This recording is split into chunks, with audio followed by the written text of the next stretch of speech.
All right, welcome back to Finding Truth podcast on Unscripted Truth TV. Episode 46 coming at you hot and fast. Logan here with Austin as usual. And tonight we got a few hot topics to get into, a couple of buzzing headlines, things that have been kind of taking the nation by storm, at least in the like social department, uh, with the whole Sydney Sweeney American Eagle fiasco or whatever you want to call it. There on the tail end of that, there's also like Dunkin' Donuts. Have you seen that commercial with they're using that guy? He calls it like a golden summer for because he's white. Anyway, it's pretty funny. I think both of the commercials are. I mean, the Dunkin' one is pretty funny. Whereas the Sydney Sweeney one is just like they've been doing this forever. Why are we freaking out? Like, what the hell? This is what ads looked like in the '90s. Why are we tripping? But anyway, we'll get into our thoughts about that, and because I think to both of us this is a psyop. We talk about the pendulum swinging all the time, and this will be another example of that. So we'll get into that a little bit. We've also, on a more serious note, we had or maybe not more serious, but as far as the threat level, um, we've had a huge earthquake in Russia, which you know we'll get into all this. They called it an 8.8, and if you've been hanging out with us, this is just another one on the string of 88s that we have been following ever since Trump got elected. And obviously before there were some as well, but it's just never been more prevalent than it is right now. And we'll get into why that matters, as well as speaking of Trump, and speaking of Russia. Trump of course, the puppet decides to send nuclear submarines to the borders of Russia, which just sounds like a great idea. It's just like all these things are basically facades to give us sheep the thought that there is something real going on that will have side effects and will have consequences that are deserved for A or for B. This is the Russia-Ukraine war. This is the Israel-Palestine war. This is all these things give you what you perceive as real world like excuses and reasons for what they're doing, so that you're subconsciously imagine that these things should and can be done or shouldn't be done either way, but that you believe in them. Whereas I think we both realize that these things are shams in order to affect the whole of humanity, and to affect all of humanity. How many bums pissing on a train does it take to disable a whole train? One. But how many people, sitting there polite doing what they should be doing, those people are as messed up as it is. That's just how it works. It only takes it takes a very small minority to be able to change a vast majority, and we're seeing that play out in real time, especially this last 20 years or so, but especially since COVID. That's been a huge thing. But I won't spill all the goods in the preamble. Let's kick it down to Austin and see how he's been doing this week. How's it going, bud? Yeah, I'd say doing pretty well for the most part. It's been a pretty good week. Been feeling pretty good about things, and feel like I'm getting back to kind of where I was back in like April. It's kind of like strength wise and just feeling good and making a nice recovery, and everything's going pretty well. Feels like it's going on the up and up, minus the bureaucracy bullshit battle I got going on right now for my job, and dealing with that this week and this month. But we'll have to see how that goes and what my future's looking like. But yeah, other than that, I feel like I've been doing pretty well, handling things well. Life's been pretty good. Um, yeah, I wouldn't say it was too much of a. I know last week there was quite a bit of stuff. This week there was um a decent amount of stuff, but I know Tuesday was Tiger Tuesday, and there was that earthquake and Yep. stuff. That was kind of, I'd maybe say, the highlight of the week. But I mean, it's kind of been another somewhat busy week. I knew it was kind of be interesting getting into August. Definitely expecting August to be more of a just a ramp up of what June and July were. I mean, you could definitely, I mean, May things picked up quite a bit. June things picked up quite a bit. July things really picked up. And I think this month is going to be kind of that month that might even kind of determine the end of the year, really. It's going to be interesting once the next couple months kick in. September, October, we kind of reach the fall and towards the end of the calendar year here. I expect a lot of changes, a lot of things to be different in the world and the environment, and even in my life, just things happening right now, and already kind of starting to set sights on 2026 in a way, but also still trying to enjoy this month because I feel like after this month, it's just going to be kind of whatever it's going to be. But yeah, I mean, it's been pretty nice.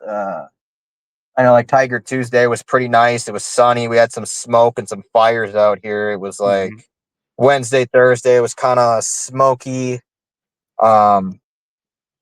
Friday, it was kind of back to normal. Friday was, or maybe Friday was still smoky. I can't remember. I know yesterday was nice and sunny. It was like probably about 75. The sun came out. It was nice.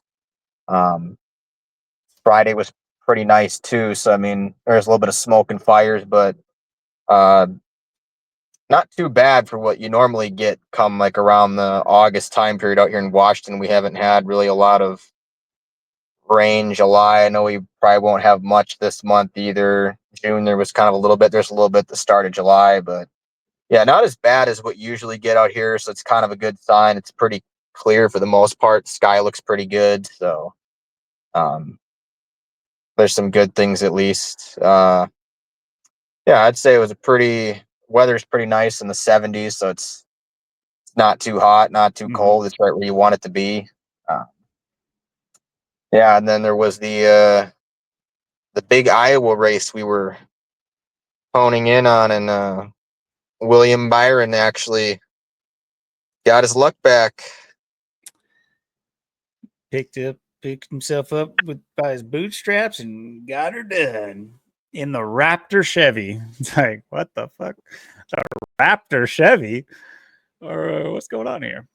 What I do find, just so you guys understand the joke, is his sponsor today was a company called Raptor, which let's look it up real quick.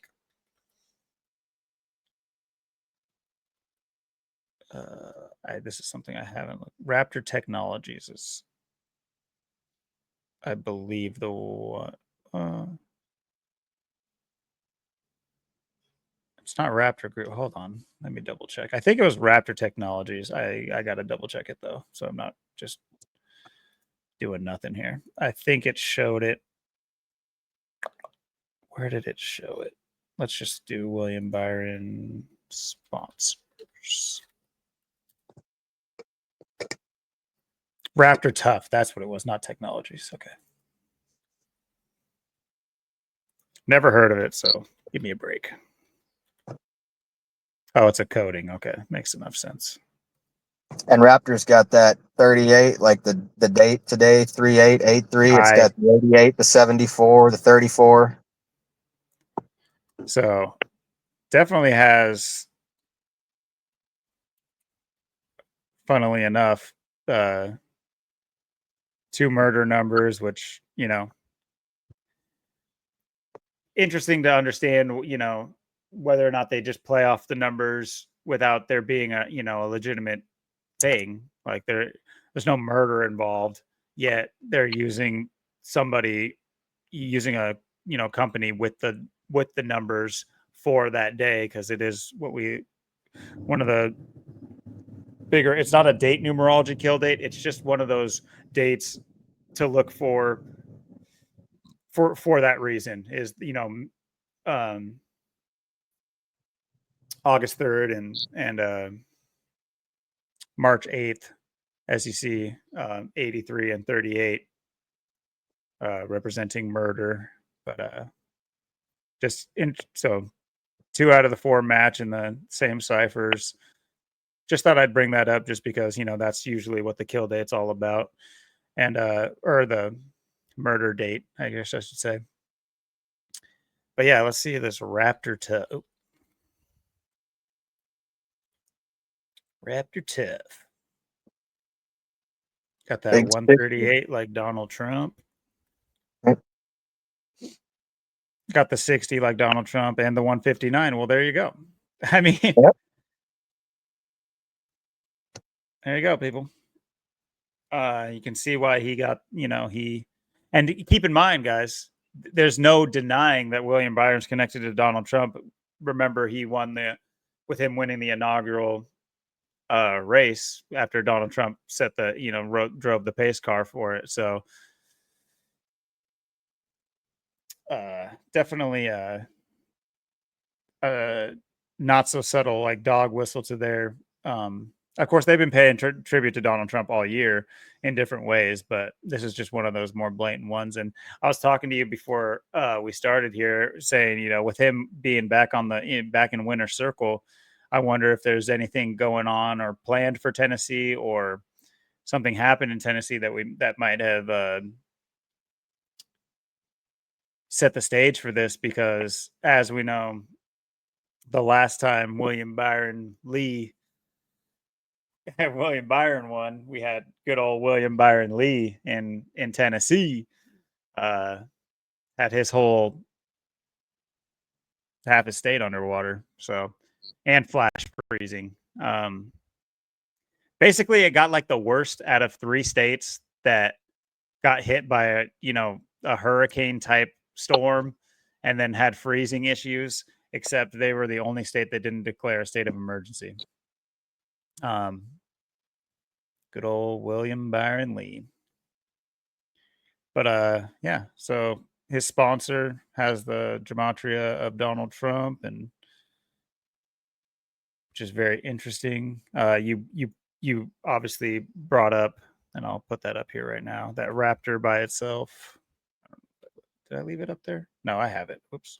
Yeah, Raptor equals 88, and that's just, a never-ending list in NASCAR so far, whether it's Van Gisbergen or whether it's the Xfinity driver, what was it, Zelichich, whatever, what was his name? I know he didn't finish first today, but he still picked up another top 5. Yeah. Zilichich or something like that. Zilish, 4th. So this guy is, pretty much unchecked number 1 driver in the Xfinity series. He's top 5 almost every single race. He's won like 7 or so, right? Like, this guy's sitting pretty. Mr. Z. Obviously, why I bring him up is he's in the 88. So, just for anyone confused, we've covered it just briefly. I think last week maybe we've covered it a couple of times, but I think we have covered it ever since that Gisbergen win. And he was second to Zilish, or vice versa, Yeah. whatever. And the Glen is coming up next week, so it might be a Ginsburg again. And what's interesting too is, last week Bubba qualified second and then he won the race. This week Byron qualified second, won the race. I wonder if next week will it be 3 straight weeks with a guy who starts second wins, like 2-2-2, order out of chaos. Race being in New York. They've loved their 3s this year. You have Yep. the Bell 3-peat. You have, so I would not be surprised to have them reinsert one of their favorite numbers, 3. And we've seen 3 play out in global pandemics and things of that nature. We're in 2025, just like it has 25 in the reverse, and of course that big 56, like Society of Jesus, which had their fingerprints. 56 was the number of coronavirus. So not only that, it is 56. But anyway, so I did want to quickly, because there was one story. I don't know if we can go too deep into it, but like I said, I was curious. Let's look up Governor Bill Lee. Let's see if there's any news coming out of his office. Just for anyone was wondering where I'm going with this, his full name is William Byron Lee, just like William Byron, the NASCAR driver. And yeah, I already explained the rest of it, but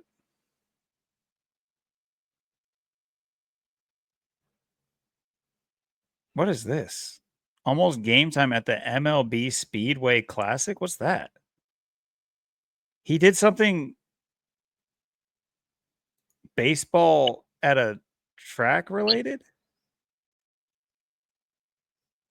Oh, yeah, you can tell.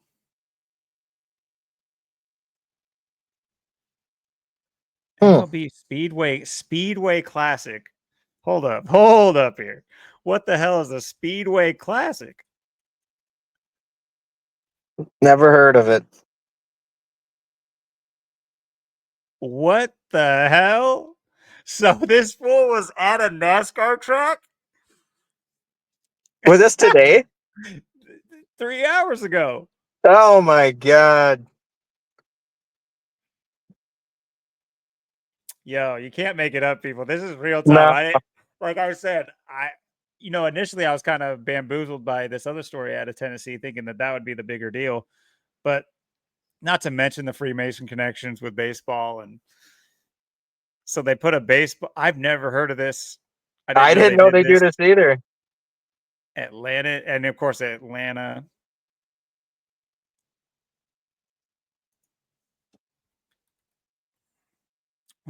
Has some of the Illuminati numbers as well as, let's see, Cincinnati. Wait, is it? That seems right, but I can't remember. Yeah. Cincinnati's got the 51 like Illuminati's. The date it was founded by Adam Weishaupt, which also equals 51.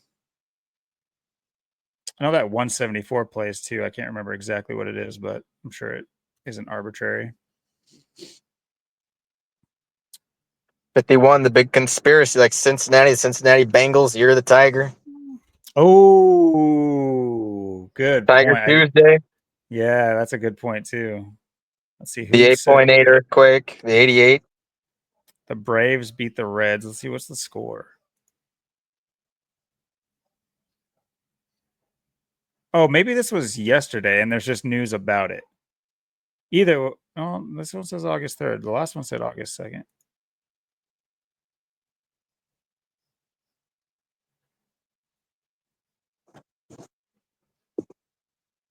Oh, it was Saturday. So it was yesterday.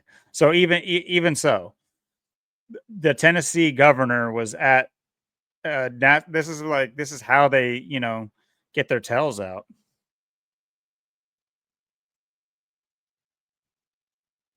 Oh, it was postponed. I see. They had a rain delay. And so it was played today. So they like did all the rain delays in NASCAR lately, too. Yeah, that's a good point as well. So they did 5 and Byron innings did win the Daytona 500 with the rain last year, and this year the rain was a factor. And he lost his last race that he was in sitting position to win because of a rain delay. Yeah. Or a caution, I should say.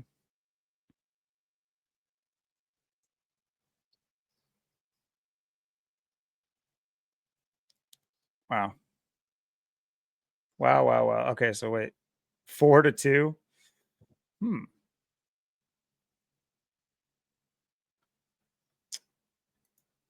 see. What's the Atlanta Braves? Braves, okay. And Reds.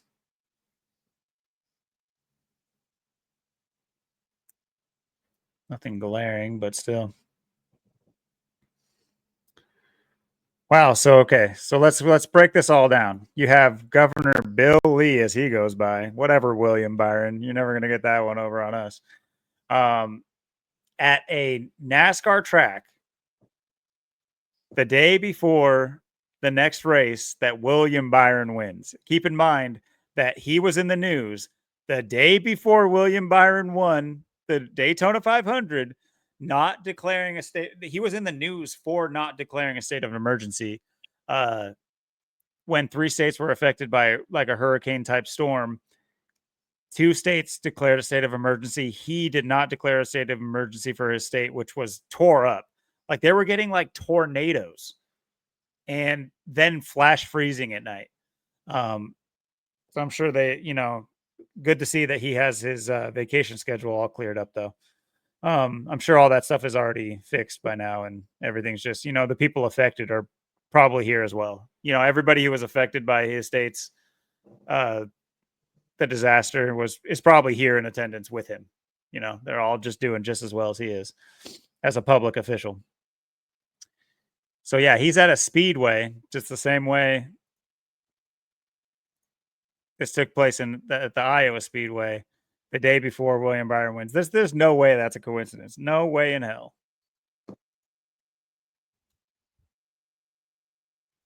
Let's see, what's his name? Bill Lee equals 42, like the score. There we go. 4-2.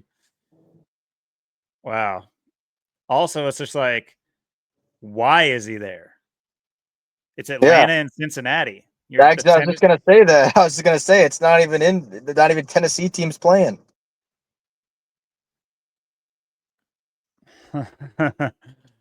and Bristol's a short track. Iowa's a short track, so there was kind of somewhat connection there. Are they gonna try to apply a specialist tag to Byron to add to those compelling storylines? And Rusty Wallace won the most races at Bristol, and then I think he still has the record at Bristol too. And then Rusty Wallace, that's for the Iowa race. Rusty Wallace, the address, and then he helped, I guess, make the Iowa race. Last year was the first one. Blaney won, and then this year, Byron won. So Byron wins the second year, but yeah, I guess Rusty helped make the Iowa Speedway or helped come up with the configuration or whatever. Dude, great call, great addition there. I didn't even remember this, but of course at 3333 Rusty Wallace Drive is where the Iowa Speedway sits. So absolutely, that's a correlation, and you're probably gonna, keep these things in mind, guys that care about this sport or care about betting on it, whatever it is. That if you can see where they align certain things, you can be ahead of these things. Like you guys you may have an idea, but you might have no idea that how much things are connected, like how much sports figures and cities and old sports figures, that's what you guys might not be getting, is that these people are vicariously living. Like that's how like the hero stories are made. This is how they do it. They have blueprints for a character, and that character is revived over and over and over again. You have Jason and the Argonauts. You have Hercules. You have, it just goes on and on and on. These heroes are like very formulaic, but there's like slight differences or whatever. But this is how modern day like heroes for the people are created. Is you have an archetype. That's the word I was looking for. So look out. If William Byron's going to play the archetype of Rusty Wallace, and you have a thorough knowledge of what Rusty Wallace did in his career, look for those races. Like you were just bringing up, the win in Bristol. Now he wins on another short track. Look for that to be, maybe he's following in Rusty Wallace's footsteps, which can give you a clearer pathway to where his career will end up going, and maybe clue you into some of the races he might win. Say Rusty Wallace had like for almost sure thing wins at certain tracks. Keep an eye out for William Byron on those same tracks. Yeah, and interesting. Rusty Wallace drove the 2, and then William Byron started second, won the race. Last week, the guy who's Bubba Wallace started second, won, and last week we had the Bubba win. Now we're going to Rusty Wallace land. So one Wallace to the next Wallace. Wallace to Wallace. Wallace and Gromit. I'll do you one better. Byron now he drives the 24 car. What was that score? 42. 4-2, or Cincinnati would ride it 2-4. Yep. So, man, oh man, it's getting spicy. I'm glad I had that thought, like, or that we had that thought, because this is absolutely And dude, and to keep, just the fact that, yeah, like you said, they're doing it in Bristol, the short track too. And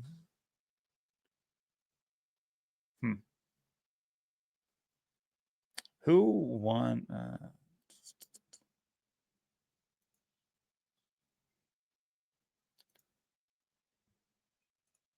To go all the way back because I'm a dummy. Oops. I can't remember who won Bristol either. Yeah. It's a while ago already. Was it the Larson? Might have been Larson. Yeah, it was Larson. Yeah. Mr. 201. Where did he finish? Not sure where he finished today.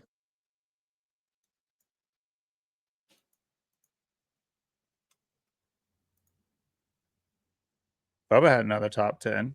Yeah. Uh-oh, not looking good. 28th. Oh, no DNFs. Is that the first time this year? Well, what was really weird about this race is the race went caution. Like there was only the cautions for like the stages in the beginning.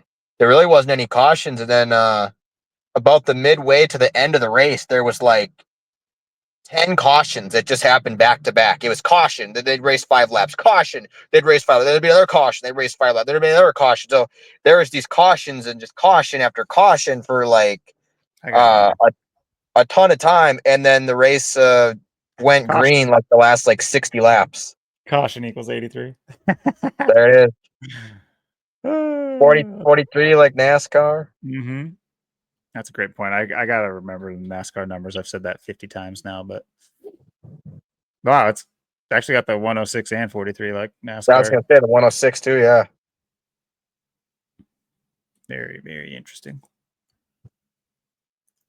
Wow. So I think we cracked this egg. I wish I would have known about this in any capacity. Yeah. Like imagine finding out that they're like, wow, they're having a thing at a speedway. They're having an MLB thing at a speedway the day before the NASCAR race. That's crazy. And then just like going on there and seeing Bill Lee was there for no reason. I'd put a quick 5 on William Byron if I knew that. Oh yeah. That's for sure. But there you go. That's the power of this. Of course, the gematria is telling as well. His name equaling 42 like the score. Byron driving the 24 like the score. Obviously, the connection I brought up before with their name being the same. And, anyway. Wow. All right, so let's see what we can divine, like the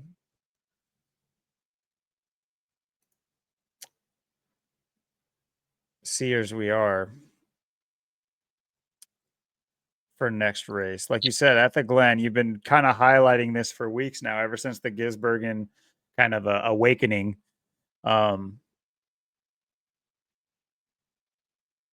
You have a race right before the anniversary of the HARP patent. So you have a race right before the anniversary of the HARP patent with a guy driving a WeatherTech car. What do you think about that? Yeah, and I think there's only 3 races left till the playoffs. So I think they start at I think that's the start right there. That's what they've said. Yeah, I think there's 10 races in the chase or the playoffs. And Darlington, that's where Byron dominated and should have won just about let every lap last time. So Daytona, that's a wild card. Richmond, that's kind of a lot like Iowa. Anyone can really win there too. So all 3 races coming up are kind of wild cards. You got a road course, a super speedway, and a short track. So that's a lot of, and then you got the Glen coming up in New York, the only track in the Empire State. So you have to definitely consider worth knowing. Let's do our due diligence. We usually find something pretty fishy about these places. Oh, yeah. Watkins Glen, New York, 177.69.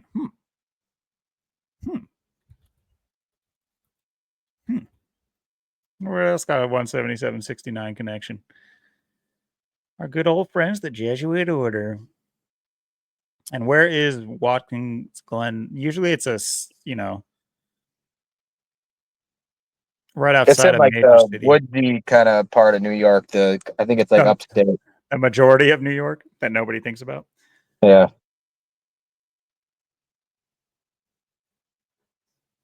Okay. Let's see.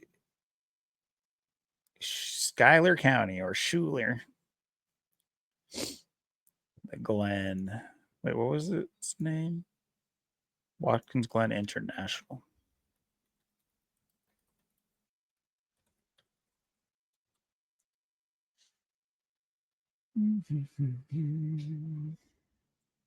I'll keep it there. And then it was called the Glen. The Glen. Well, it's got that 118, like what was it?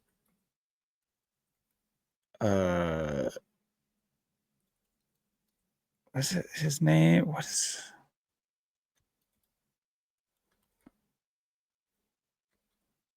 No, that's not right. Hold on.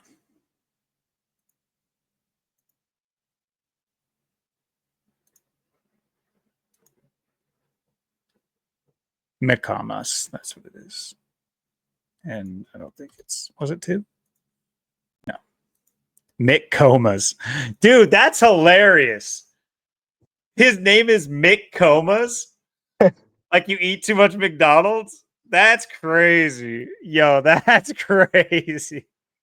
Mick Comas. I'm about to be in a Mick coma. But I thought, was it when his name was spelled out? Yeah, his full name equals 118. That might be a stretch, but it is interesting. Honestly, I only saw that name today, and I've never had Mick Comas, and he's like tied to Donald Trump too. That's hilarious. Too many McComas in Tacoma. A Tacoma McComa, please. That is quite funny to me. Okay, let's go back to. So we already kind of uncovered the. I mean, you could call it coincidence all you want, but we've looked up every track in every city that these tracks are being played in, and there's always Jesuit numbers on them. Always. It can be any numbers. It can be any freaking numbers. There's no way you're going to tell me, oh, it's just a coincidence. These places are set up in like sub city, like adjacent to towns and adjacent to major cities, and these counties are always linked. And we've talked about this in multiple occasions, just how this obviously took a concerted effort back in the day to set these things up in certain places. And we've noted the Masonic connections. And I think that, there's not a lot, it's not a stretch to say that these garage managers and owners are Freemasons or Freemason adjacent, which means, some sort of secret societies. And then we talked last week about the cohesion of all secret societies that make you think they're different or even obscure or obsolete, when in reality they're all, working together at the top to achieve major goals. And we even, I think you'll doubt even less when you realize that there's a race dedicated to the Shriners in Nascar. So we've covered that at great length as well. So I think I don't need to sit here and backpedal like I'm on the defense here. I'm definitely I've proven, we've proven this as the year goes on. And of course you have Gibbs 33, Gibbs Racing 33. I mean, we've covered the fingerprints there as well with some of the owners. But let's quickly look more into this. There's often something that can maybe give it away. Okay, Dick's, New York. We got any Richards? No, there's Richard Petty, but Dick's. It does have some of the kill date to kill us. Yeah. Dick's, New York. 88? You're not living unless you're living in Dick's. I just love going to Dick's. I love Dick's. Imagine going to Dick's Sporting Goods in Dick's, New York. Just no chick, not a chick in for a square mile. Just all dudes. Like like Sausage Party or like Sausage Fest, Minnesota. There's just a town They're called selling hot dogs at Dick's. yeah, free hot dogs. Come get your foot long hot dog. With all anyway, we'll keep it PG here. No, I'm just kidding. But yeah, it does. Dick's New York has the 58 like Freemasonry, so of course we're talking about it, and yeah, it just I manifested this. I just I'm just looking for these things so that it's happening. Unfortunately, I'm dragging you along with me, so unless you're thinking about the same things I'm thinking about, you're still seeing the same numbers. So how does that correlate? Am I is these, what do they like to say, logical fallacies or whatever else they like? What's that other one they like to say? Like the numbers, like we're looking for the numbers, so they appear. It's like, shut up. Anyway, what about the abbreviation? They do like doing the abbreviation. 59, like Freemasonry.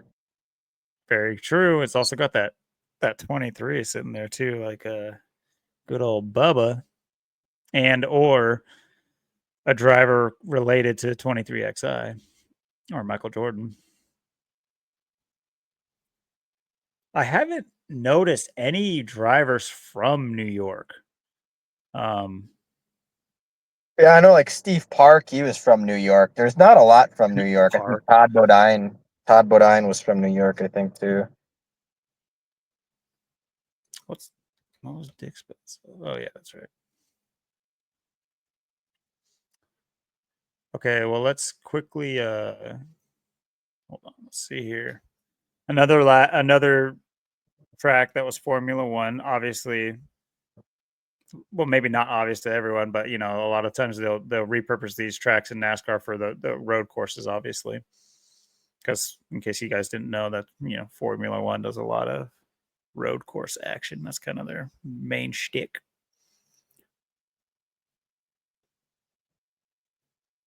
In 73 had the Summer Jam with the Allman Brothers, the Grateful Dead, and the band. The band, huh?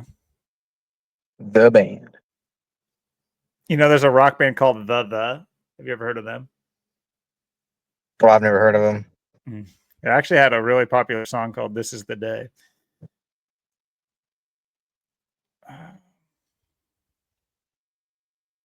What is Super Ball? Oh, it's another concert series. Okay. Okay. Well, anyway.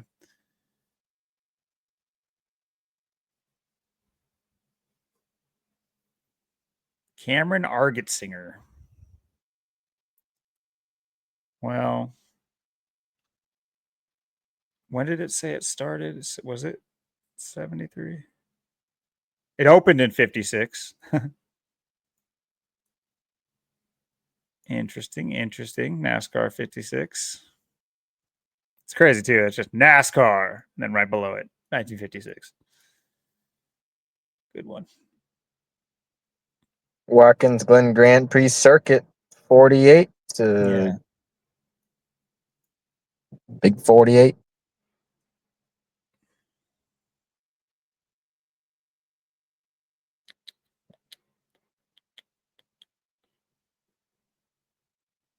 $11 turns, huh? Or that's the Grand Prix. Okay, where's the? I think there's 11. Yeah, 11 turns. Big master number. Great point. Well, I don't know if I'm gonna get anything off of this other than where it's located, which is funny. So let's take a jump back and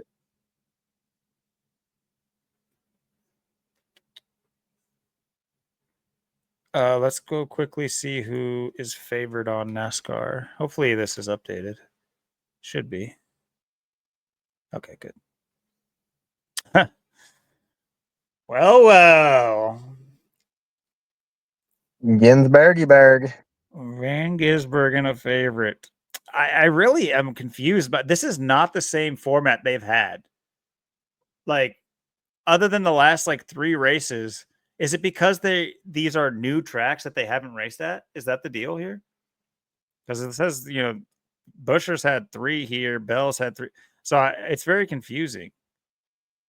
But like the last 3 weeks, like it said races 1 for everybody. But I don't think that was true. So just the site said that it was they've Yeah, only I think raced here that's once. I think that's just going back to 3 years, 2022. So if you've raced from, you would have a race in 2022 there, 2023, 2024. So those guys have 3 races. But if maybe you were new to the series, maybe you just got in last year, just Or maybe the track Ginsburg was and new. yeah. But Okay. this place has been around for a long time. So like guys like Joey Logano, he was like rookie back in like He's 2008, 2009. He's been here, yeah, I mean, almost over 20 10 times. years. Yeah.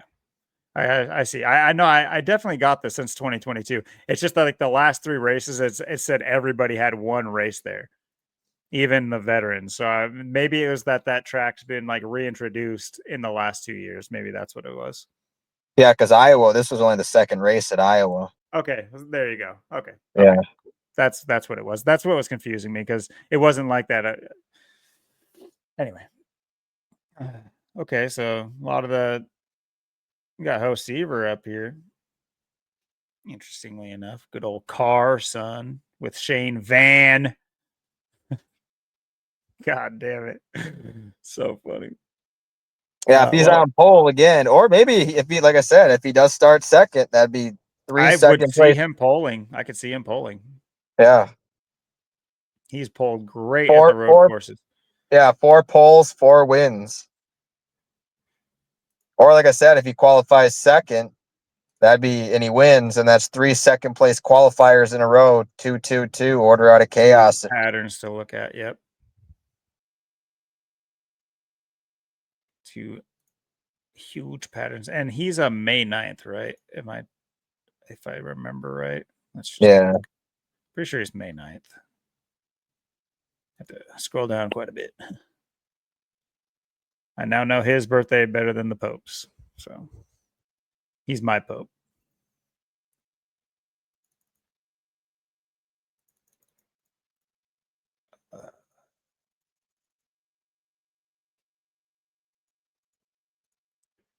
It'd be 93 days. That's a very indicative number for a lot of different secret societies, let alone the Lima, the Aleister Crowley one. It's big with Saturn, and There's your 2-2-2 right there. that's crazy. That's crazy. Oh, okay. Man, I All don't right. know. Is he going to start first or second? What are you going to do, Van Gisberg? Where are you starting? Pick your spot. Well, here's an opportunity. You know what I think personally? I've been kind of like in the background just because I see little articles all the time. And I would say that, of all the people that have articles written about them, Ryan Blaney has some of the most articles written about him midweek. Like I see Blaney's name all of the time. And of course, what does he have? 1 win this year. He's doing very well in the points totals. But what if they used him as the like, look what he's taken down the road course giant this next week. That's just a thing. We can look into it, but that's crazy. I mean, guys, you Yeah, saw it I here. could Let see me get that this off the too. screen. Go ahead. Yeah, I could see that too. I thought Ford had a good narrative to win today. The Fords looked really good. But what's They funny haven't. is the Raptor won. Yeah, and they haven't won Ford hasn't won in a minute, and I thought maybe today they were going to win because Brad Keselowski won both stages. He hasn't won a race all year, so and like I said, with so few races remaining till the playoffs, um, this is a chance for someone else to possibly jump in that otherwise wouldn't make it, or someone else to at least clinch a spot, or and this is definitely, I mean, I could see someone else kind of winning too. I wouldn't be surprised if Blaney did win. He did really well today too. He had a shot to win, so I wouldn't be surprised if Blaney gets his second win, since Byron has got his second win. Usually, like William Byron, Ryan Blaney, like always kind of together, like throughout the season. Usually their wins are pretty close together. Um, Usually they finish in points pretty close together. Usually they always make it to the end. So um, could definitely see that happen. Um,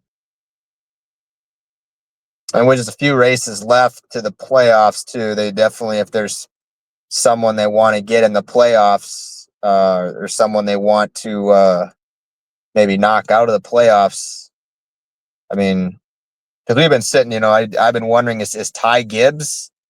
I know he's good at the road courses. Could he possibly pull it off too? He's someone I'm kind of looking at. This is one of his opportunities, and um, Reddick still hasn't won all year, and he's still barely in the playoffs, even though he hasn't won. He's the highest up there that hasn't won. So if he is he going to win it all this year? That's what I'm wondering. Is Gibbs going to get his first win? There's still a lot that can happen in the next few weeks. So with just a few races remaining to the playoffs, I expect them to really crank things up, and yeah, especially with the different tracks. You got road course, short track, and a super speedway. So you got uh, quite a bit of difference, a lot of different chances for different people to get in the mix. And like we said, I mean, you look at Ginsburg, and maybe Ginsburg's going to make it farther than we think in the playoffs. Maybe he'll be around, because the season ends November 2nd. So we got less than 3 months to go now. So we're already basically at the end of the year with it. So not much racing left to go. I mean, Chase Elliott with like a pretty quiet second place in points. Honestly, it's kind of, I was surprised. I mean, he's always been there, but like he's been slowly rising. Whereas, I mean, Larson's been doing great as well. But I mean, really, the top five has been almost cemented. But Chase Elliott is the one I would say is the most like maybe under the radar one, because was he won one race? Yeah, he's won one race this year. He's among the Giants with 3, 4, 3, and Byron picks up his second this week. Um, but I mean, obviously Denny Hamlin 4 wins, Larson 3 wins, Bell had that 3-peat. The next closest is nowhere to be found until you get down to good old Shane. I mean, look at this. Like, that's what's so crazy about this sport is it's just like no one picking up wins in the top out of the top 5 until you get down to good old 25 in the year 2025 with 3 wins. Crazy. So just kind of how it shakes out. But I mean, his average finish is like 30th, except for his wins. So I guess that's what happens. Yeah, he spun out twice today, so not bringing any momentum into the Glen, but maybe he doesn't need to. They like the surprise factor with him for sure. Yep. Might be his biggest appeal. But so yeah, we'll see. That great point with the 222 could have 3 repeat number 2s. So look out for the poll numbers later in the week. And but in the meantime, let's run a couple of these guys. Let's see what the chances are for some of these things. Honestly, interestingly enough, Byron, I will note that 93. That's not a arbitrary number. Of course, we talk about Shane Van Gisbergen. His name equals 201, and he's born on the 129th day of the year, which is 201 in base 8. So he's our newest 201 representative, newest, biggest one at least. So let's take a look at a couple other big fellas. Maybe Leggy will be back on the road course too. She wasn't at Iowa today. Like I said, they better chill. I'm not trying to cover a leggy win this year. I need some time. It's 111 days to his next birthday come the 10th. It's also the 333rd day There's of the year. 222 again. Well, yeah, that's the 333. Yeah. But yeah, that's what's funny is it's 333rd day of the year is his birthday. And it's 111. I mean, obviously that's the difference, but it's still 111, 222, 323. That's a little odd. Of course, remember when we had the like 6 match for date numerology is when who'd we call for that race? Bell to win it. Of course, is in great position to win. Caution. He doesn't, he finishes like 12th after being first place with like 5 laps to go, something like that. So we've seen, at the end of the day, we've talked about how the Vegas lines are still going to determine the match. So in some ways, you kind of got to know those things, but there are clear-cut rituals that are performed for these things that are, almost cement I say almost, but cement the outcome. And we've seen that for sure. So anyway, from his last birthday, 250. Yeah, it's interesting too. You look at the last 2 winners, Bubba and then Byron. You add the Bubba and the 23, and then you got the 24 of Byron. You add that together, it's 47. Like next week is our 47th episode. What is 47? Big Trump number too, that's for sure. So 254. Am I tripping? Yeah, it was 287.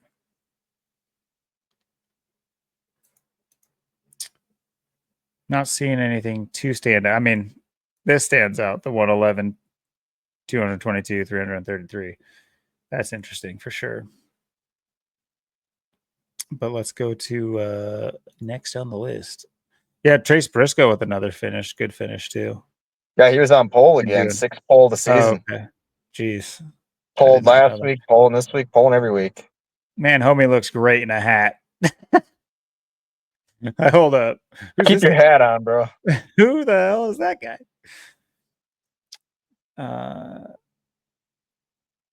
December 15th.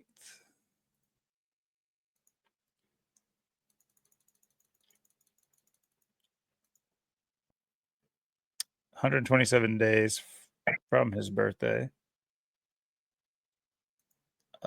From his last one, it'll be 238 or 34 weeks on the nose.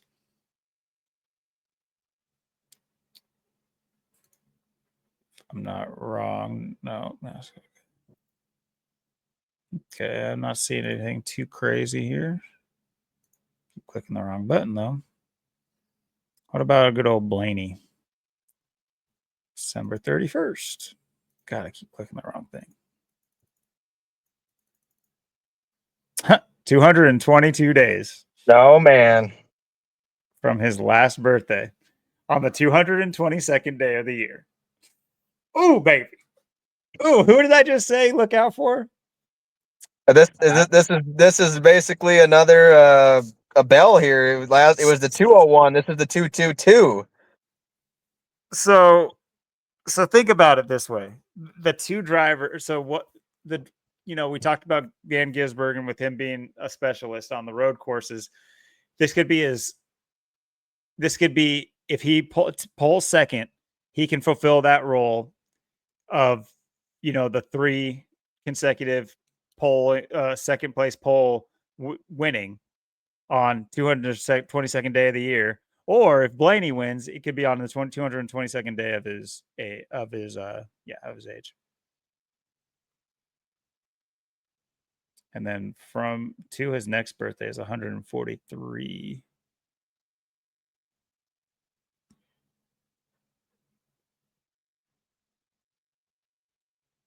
Oh yeah, I forgot that he's like on that New Year's cusp too.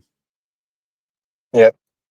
So very interesting birthdays. It's rare that you see like January 1st, December 31st birthdays at midnight. They're in no man's land basically in the year. It's like, what a day. Wow. Okay. All right, guys. I mean, you're seeing it real time here. Numbers do not lie. So from his birthday to the next race, 222 days on the 222nd day of the year. And, Austin said it, but I wasn't diligent in writing it out for you guys. But yeah, order out of chaos, the motto of the society, or the Jesuit orders motto, order out of chaos. 222. It played. I mean, if he qualifies second, that's got to be huge, because that's three. If he wins and qualifies second, that's three consecutive people that qualified second, one, and on 222nd day of the year, 222 days from his birthday. I mean, got those are some, 3 2 2 2 three times. So could the Raptor winning this week be a clue? The Raptor sponsor to have Ford's best driver win this week. Yeah. Next week. Why I keep saying that, guys, if you're not aware, the Ford Raptor, anybody says Raptor nowadays, almost, I would say it'd be a 50-50 split. People that think you're talking about a truck or a dinosaur. Yeah. So the truck is, one of the most popular reasons to ever say Raptor. Maybe the basketball team.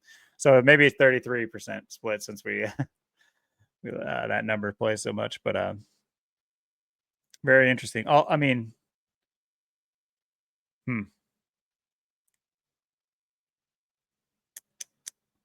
Mustang Dark Horse.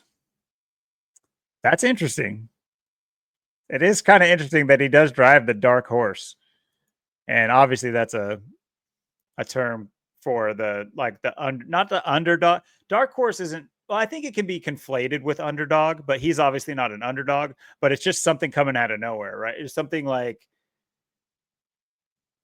so, I mean, like I said, a million articles written about this guy, but he's only taken only gotten to peel out once this year. When you're in a field with drivers that have won 4, 3, you got the Larsons, Hamlins, and Bells and Whistles, and prestigious drivers like Van Gisbergen to look up to.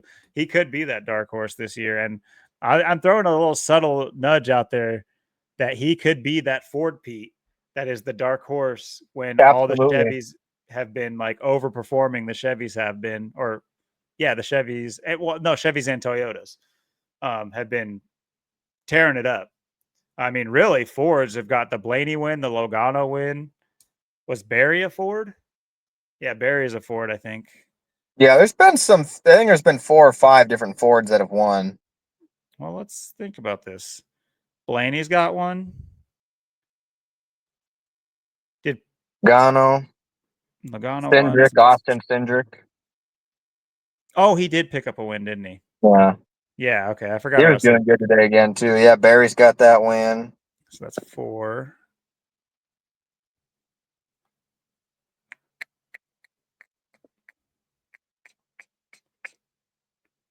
Ford sitting on 4 wins.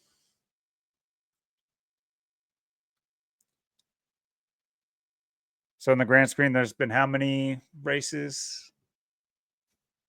What was today's race? I forget what today's race was. 2, 3, 4, 5, 6, 7, 8, 9, 10, 11, 12, 13, 14, 15. I think it was the 23rd. There's still 36. Might have been the 23rd. It was the 24th. Oh, I see. But still, that percentage is god awful, right? Chevy and Toyota are have 20 of the wins combined. Ford's got 4. Interesting. So that would be kind of that dark horse narrative for Ford, the actual, manufacturer. So something to think about, people. Yeah, because Ford's been the most opportunist this year when wins have been kind of there. I mean, they've Like Logano had a shot to win a few times, and he's got that win. And Blaney's been in the picture, and there's been other Fords doing well. Keselowski's almost won a couple times. Keselowski won both stages today. Was doing really good. Had a shot to win. So I think I saw Graxon even have a couple good races at some points too. Yeah. I think Priest was in the running a couple times as well. Yeah, he did really good today too. Yeah, top 5.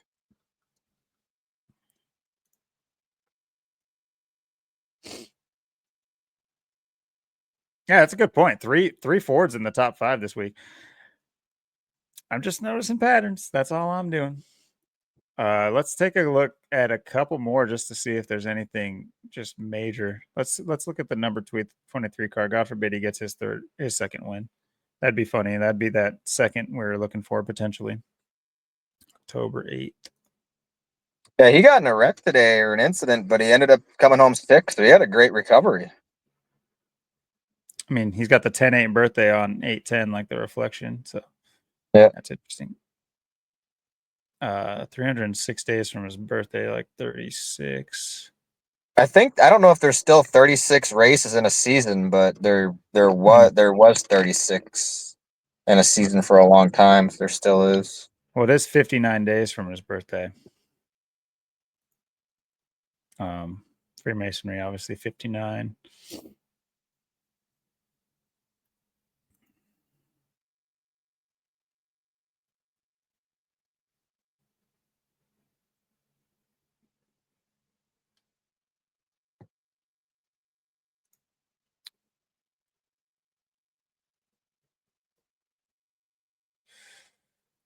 All right, moving on. Who's next? Who do you think's got a good shot? We talked about who was the other one you list?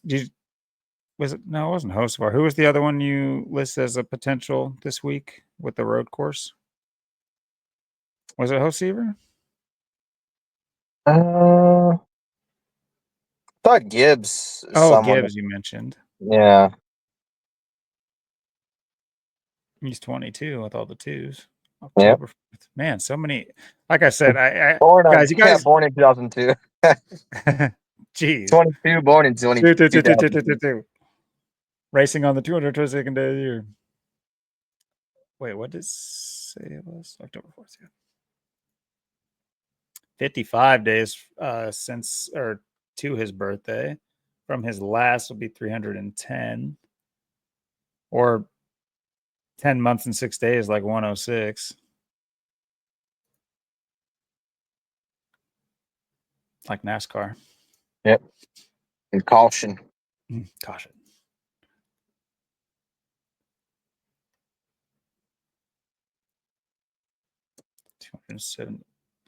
He is on the day, he born on the day, leaving 88 days left in the year. Interesting. Yeah, I feel like he's got a good. I mean, he may not get a win the next 3 weeks, but I feel like he could definitely get a win this year. He is in the number. He's in the 54, so that's always intriguing. Yeah. And obviously, he races for Gibbs Racing, big 33s all over that, and has the the NFL. You have right now we have arguably one of the greatest basketball players ever own a NASCAR team. We've had considered one of the greatest NFL coaches ever own a NASCAR teams, being obviously Gibbs. So this is what I'm talking about, these sports intertwining, and it's all connected. Bowman's had some pretty good finishes, and he's had some good he's good at road courses too. I've been wondering, is he going to get a win as well? He's someone that could do really well at the Glen. Might be his best shot to pick up his win. Yeah, and possibly make the playoffs. Because he's kind of teetering in and out right now.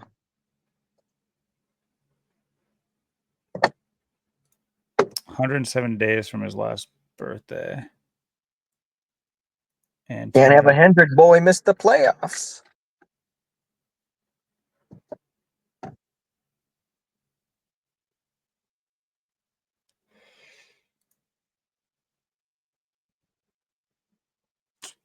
Nothing really standing out as far as the date numerology.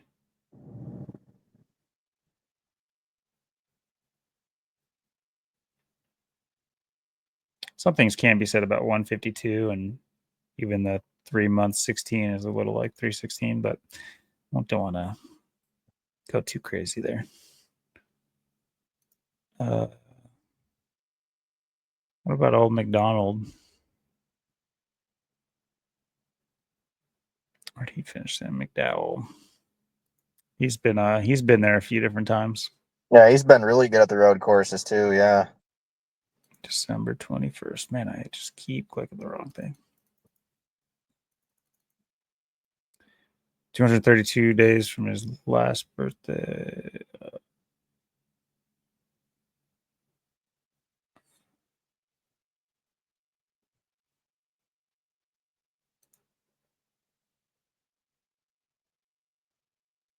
133.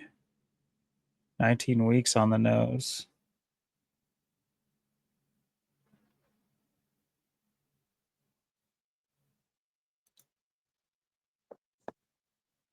I think what I remember being is, yeah, Dick's, where the county it's being played in is 19, or race driven in is 19. It's a little bit I don't think that's quite a good enough tell for where I come from. What about good old Joey boy? May 24th.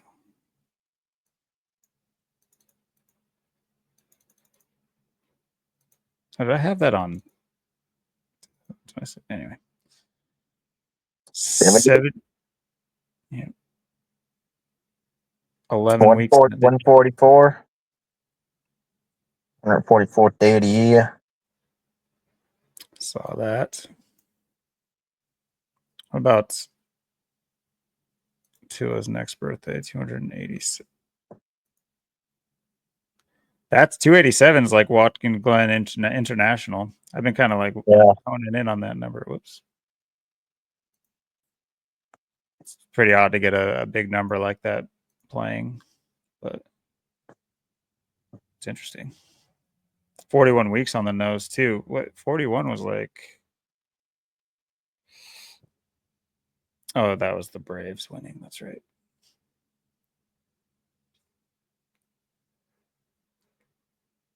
Hey, Joey. Big Joe.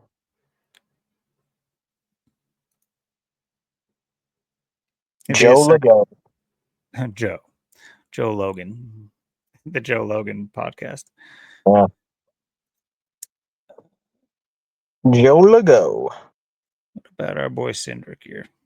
Good old Four Eyes. September 2nd birthday.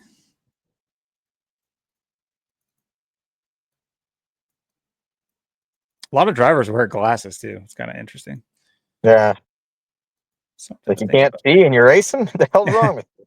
I like that. I like that. Should get more blind people out there. More leggies. Anyway. It's no wonder Leggy's beating you all down. Yeah, I know. Who just passed me? Was that girl? Couldn't see her. She's too fast. Yeah, she's gonna be the John Cena. You can't see me because y'all blind. You guys are staring at my ass the whole time. I passed right by. You're watching my boobs flutter in the wind. You're just in a see-through car in a bikini. Yeah.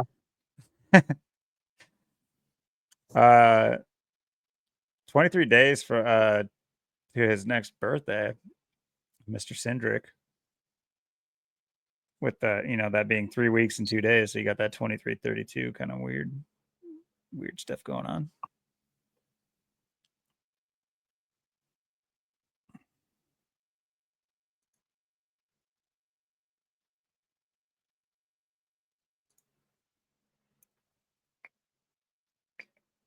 Let's see what our boy Chase Elliott's at. I should remember his by now. They're also clustered together in November, December, and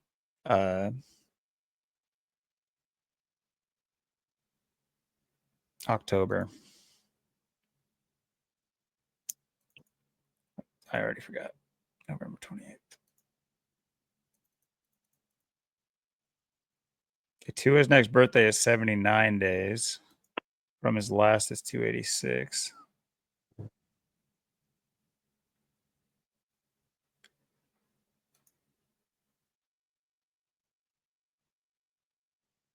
Trump 79. William Nirvana 79. Yeah, that's a good point. The Trump 79 thing, that's a great point. Nirvana, William, Ukraine, tariffs, all same 4 Zyper match. I don't know.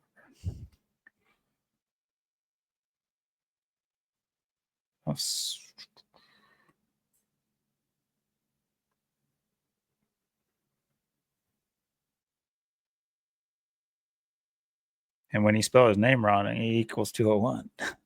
So look at it. I don't know. I think that we let this kind of simmer, see what happens. I mean, I love the start to our investigation. I mean, this is just priceless, guys. I mean, we're on this guy's ass, dude. He has no idea that we exist, and we're just exposing him in the background. And he's just like, I'm just gonna fly under the radar with all my shit I'm doing. And we're just over here like, nope, he's right there. He's doing that. Hey guys, look at him. He's doing that. And yeah, see, we know how to do a background check over here. We know how to investigate someone. We know how to get to the bottom of things. Sorry if I peeked the microphone there. That's hilarious. Yeah, you can hire me to do your background check, and I'll get that thing done. Let's see some replies. What is it? What are people saying? Oh, I can't see that shit. Give us put a chip in your brain and you can reply. So yeah, real quick, let's look at Denny Hamlin. That's one I kind of overlooked. Had a subpar finish today, but he's in that 11 car. Yeah, he spun by himself too. He didn't have the best day. Seems to be the popular thing that they're all just showing off.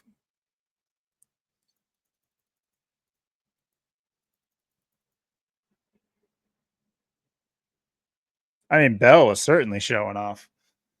That crazy spin out. He had that second one where he just like inches from the wall, just perfectly stops himself. Still almost and then it's got his car on the highlights, like he won the thing. Like why would it be showing you on the highlights if you didn't win? It's like it's all about you, and you had to lead twice and spun perfectly at Dover. I mean, no one does that. You do have good old Denny, of course, with the 322 322nd day of the year birthday. 100 days to his next birthday. Obviously, that would leave 265 from his last birthday.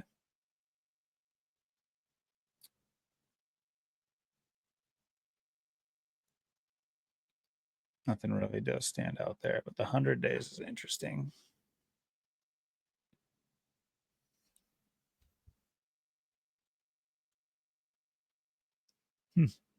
Well, I like our synopsis so far. It definitely gives you some clues ahead. And it's hilarious, dude. I'm sitting there talking, it might be worth looking at Blaney as this dark horse, blah, blah, blah. 222. Just look out for him getting maybe he's the. Or is he going to do a bell and spin twice or something weird? Is this going to be a repeat of Bell where it looked like the 201, the 201 was going to happen and it didn't, but now we got a 222 on the horizon that might happen. Ooh, Chipotle.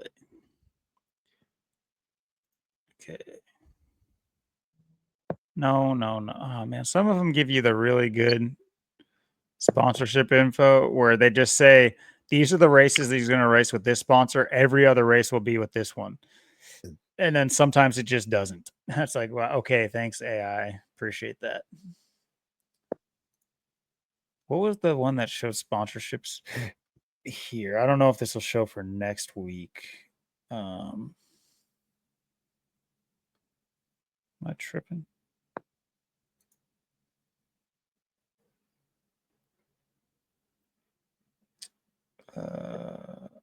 Yeah, I think qualifying is going to be extremely telling. Yeah, they've definitely been playing off that.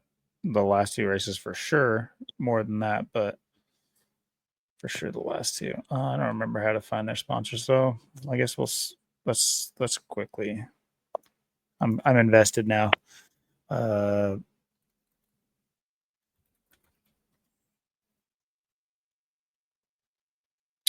Pennzoil.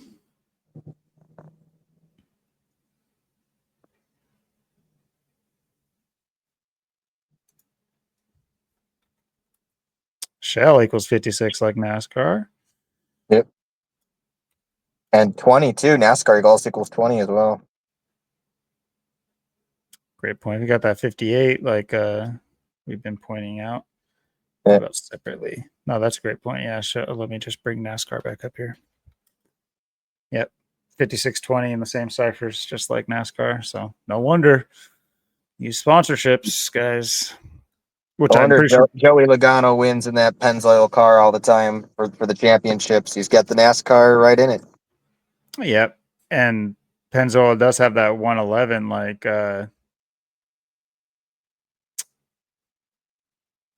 who was it 111 days from his birthday, the race?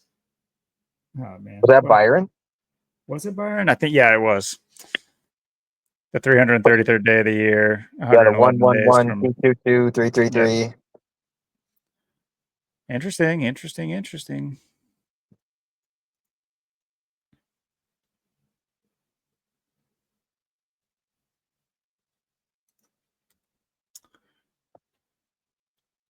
Real quick, did I leave out the full like name of the race?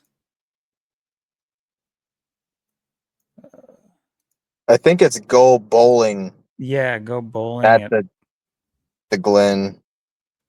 I I think. got it. That's weird enough to where I gotta type that in. Go bowling at the Glen. Like, don't tell me what to do, first of all. I thought this was a race. We're going bowling. Seriously. Oh my There? goodness. Come on.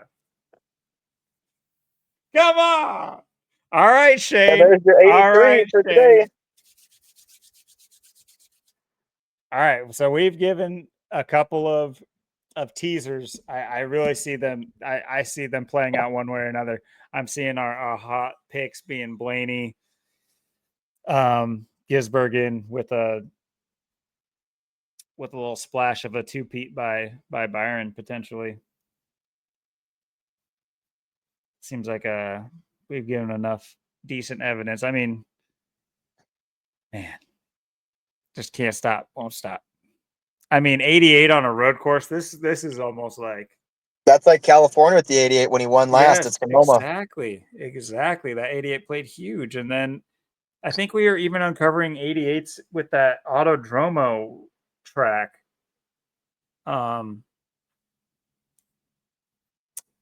Yeah, I mean it's wild what they're doing. Absolutely wild. So we will move on to our next topic. But yeah, that was a.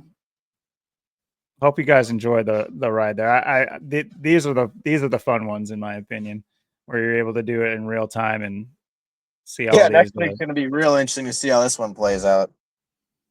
Like the Christopher Bell one a few weeks ago, that was like, the 201st on the 201st day of the year, the double 201. It's like, that's got to come through. 201, all those 201s, and just the way they went about it. But this one, it's like, man, this one, it's like, I don't know. I almost have to see it already. I think 88's been the number of NASCAR this year. Yeah, it sure seems like it. Maybe there's another number that's been prevalent as well. I'm sure there is, but 88s have just been like everywhere you turn. The Freemasonry numbers have been all over too, just like the big ones, 58, 59, and 33 have just been constant as well. You can find them everywhere. So yeah, the 88's been big, reliable, a lot more reliable than like even the 201 and stuff like that. I mean, the 88's really taken over this season, it seems, especially as of late. So let's see where these guys pull, and if something, if Gibby or Blaney or someone we've talked about pulls second, or even polls first. I'll try to maybe put a little community post out and be with some side eyes, being like, all right, okay, hold up. For anyone that maybe missed or skips our NASCAR talk. That was fun though. So if you guys aren't having fun, you guys just aren't living life. All right. Yeah, you're not professional background checkers, that's for sure. It's the only way to be. All right. So one big thing that you briefly touched on was Tiger Tuesday, for anyone that doesn't know, I don't know while I type this out, was it Year of the Tiger? Or what was it? It wasn't Tiger Day, right? It's the start of the new.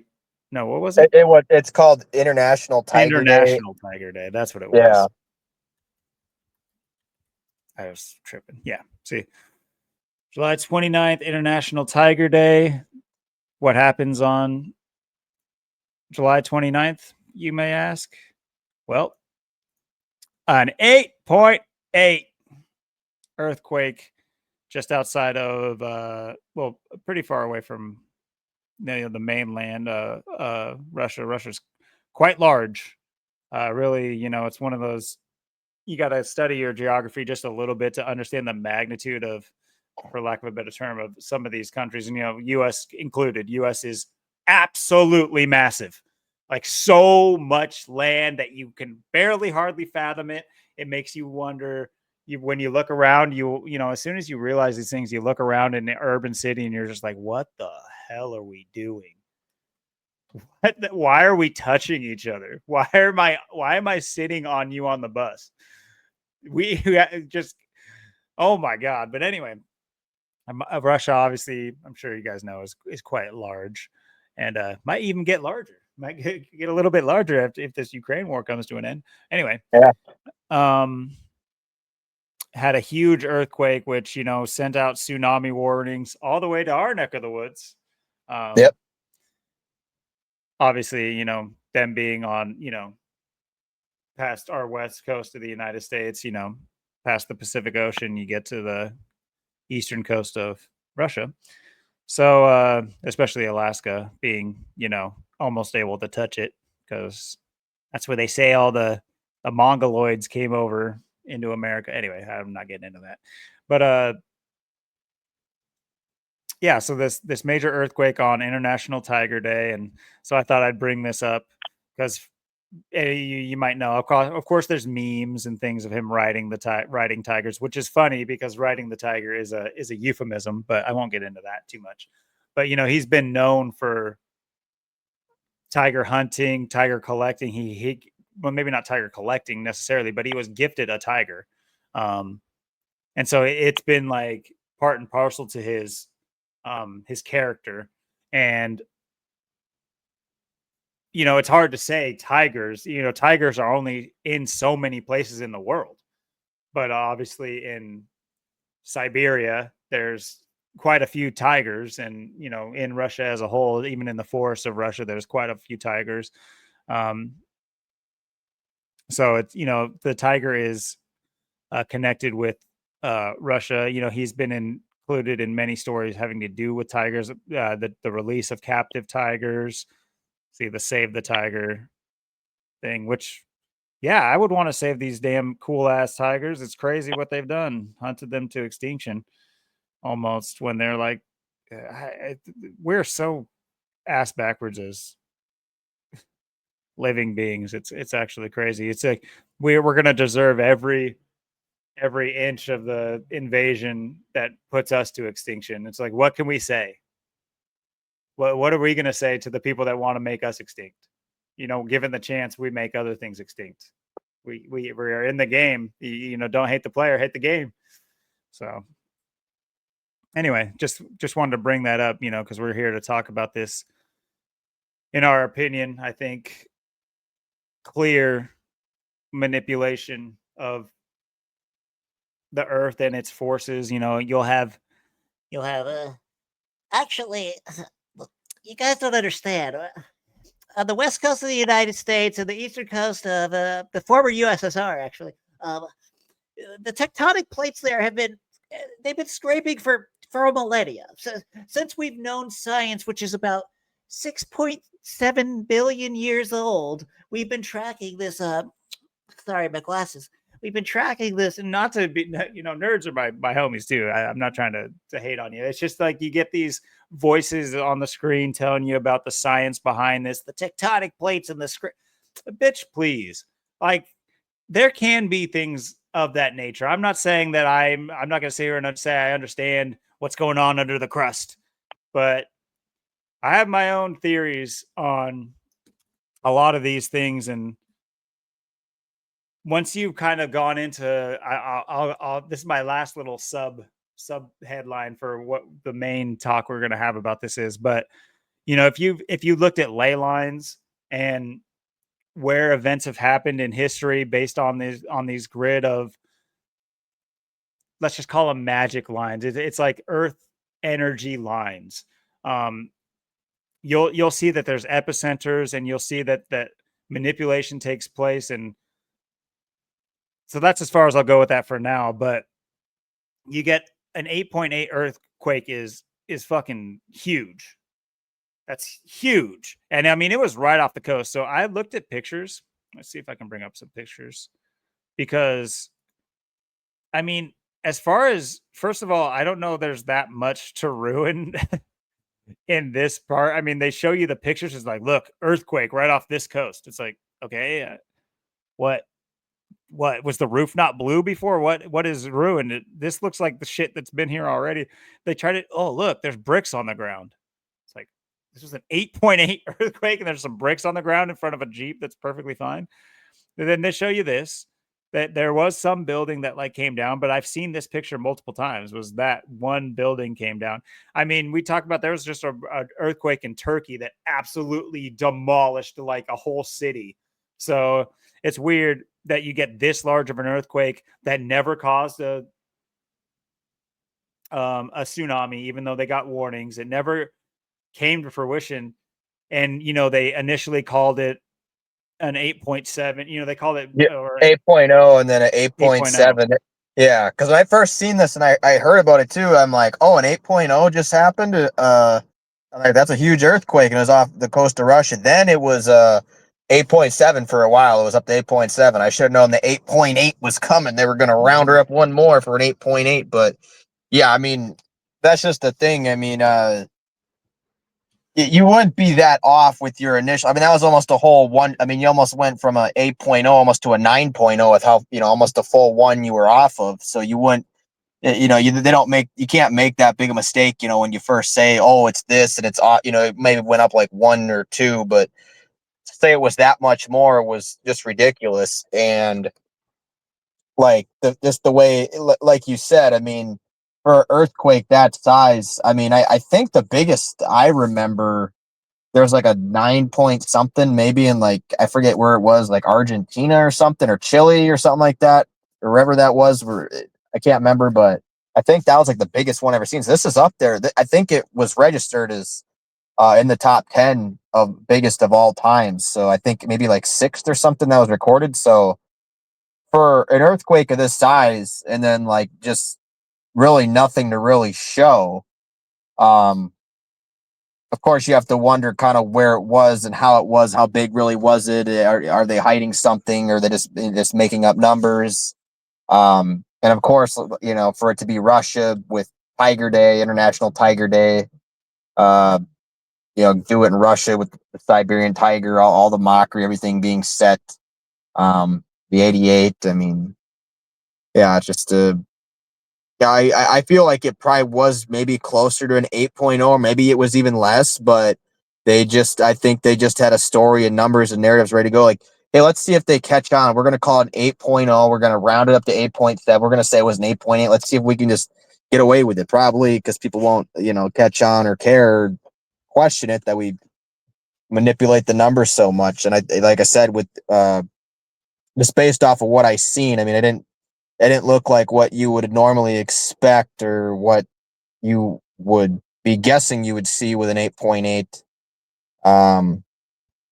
And like I said, I mean, who knows? Was it just HARP? Was it CERN? Was it some nuclear weapon? I mean, what exactly did they even do? And I mean, was Russia it even just what they? looks wild.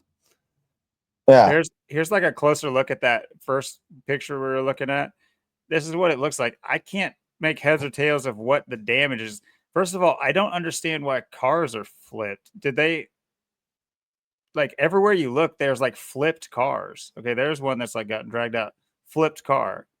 Perfectly fine cars. Trucks. I saw another one. This is the same one it looked like. There's a whole water tower just bent over.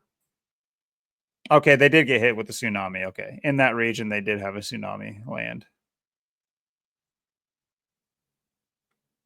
That makes more sense. I was wondering, I was like, what, why are they showing flipped cars in an earthquake? Like, that makes no sense. Would it just jump on its head? And then this, I think, is the one building that collapsed, which is just the facade of the building. It's the structure's completely fine. Once again, here you have like some bricks on the road. It's like, okay, the building's fine behind it. Here's that overview of that area.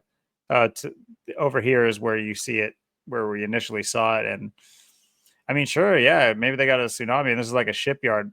By the way, it's just like, man, their ports of industry look awful. I mean, there's ones in America that look awful too, but like just normally, it's like, I mean, in a way, it actually looks better because it's just like, look behind it, it's just like beautiful greenery. Whereas ours, we just turn all into cement for a square mile, for 10 square miles. Got to turn it flat into cement, flat cement, flat cement. Come on, come on. Like, okay, why? So in a way, it is kind of cool how they have it. You on your work lunch break, you get to see some rolling green hills at least. But it does look also kind of rat like I mean, it looks like their infrastructure is in needing of updating, a lot like America. yeah. But who knows? Talk about infrastructure needing updating. What is something that the government that we think they might use in order to excuse the infrastructure being updated? Natural disasters? Has they ever done that? Yeah, So I feel like this earthquake was most likely just a big test. It was They had a perfect day to do it, perfect time to get it going on Tiger Day there in Russia, and they had the perfect location to set it up and make it happen, and um, just kind of rile things up with it.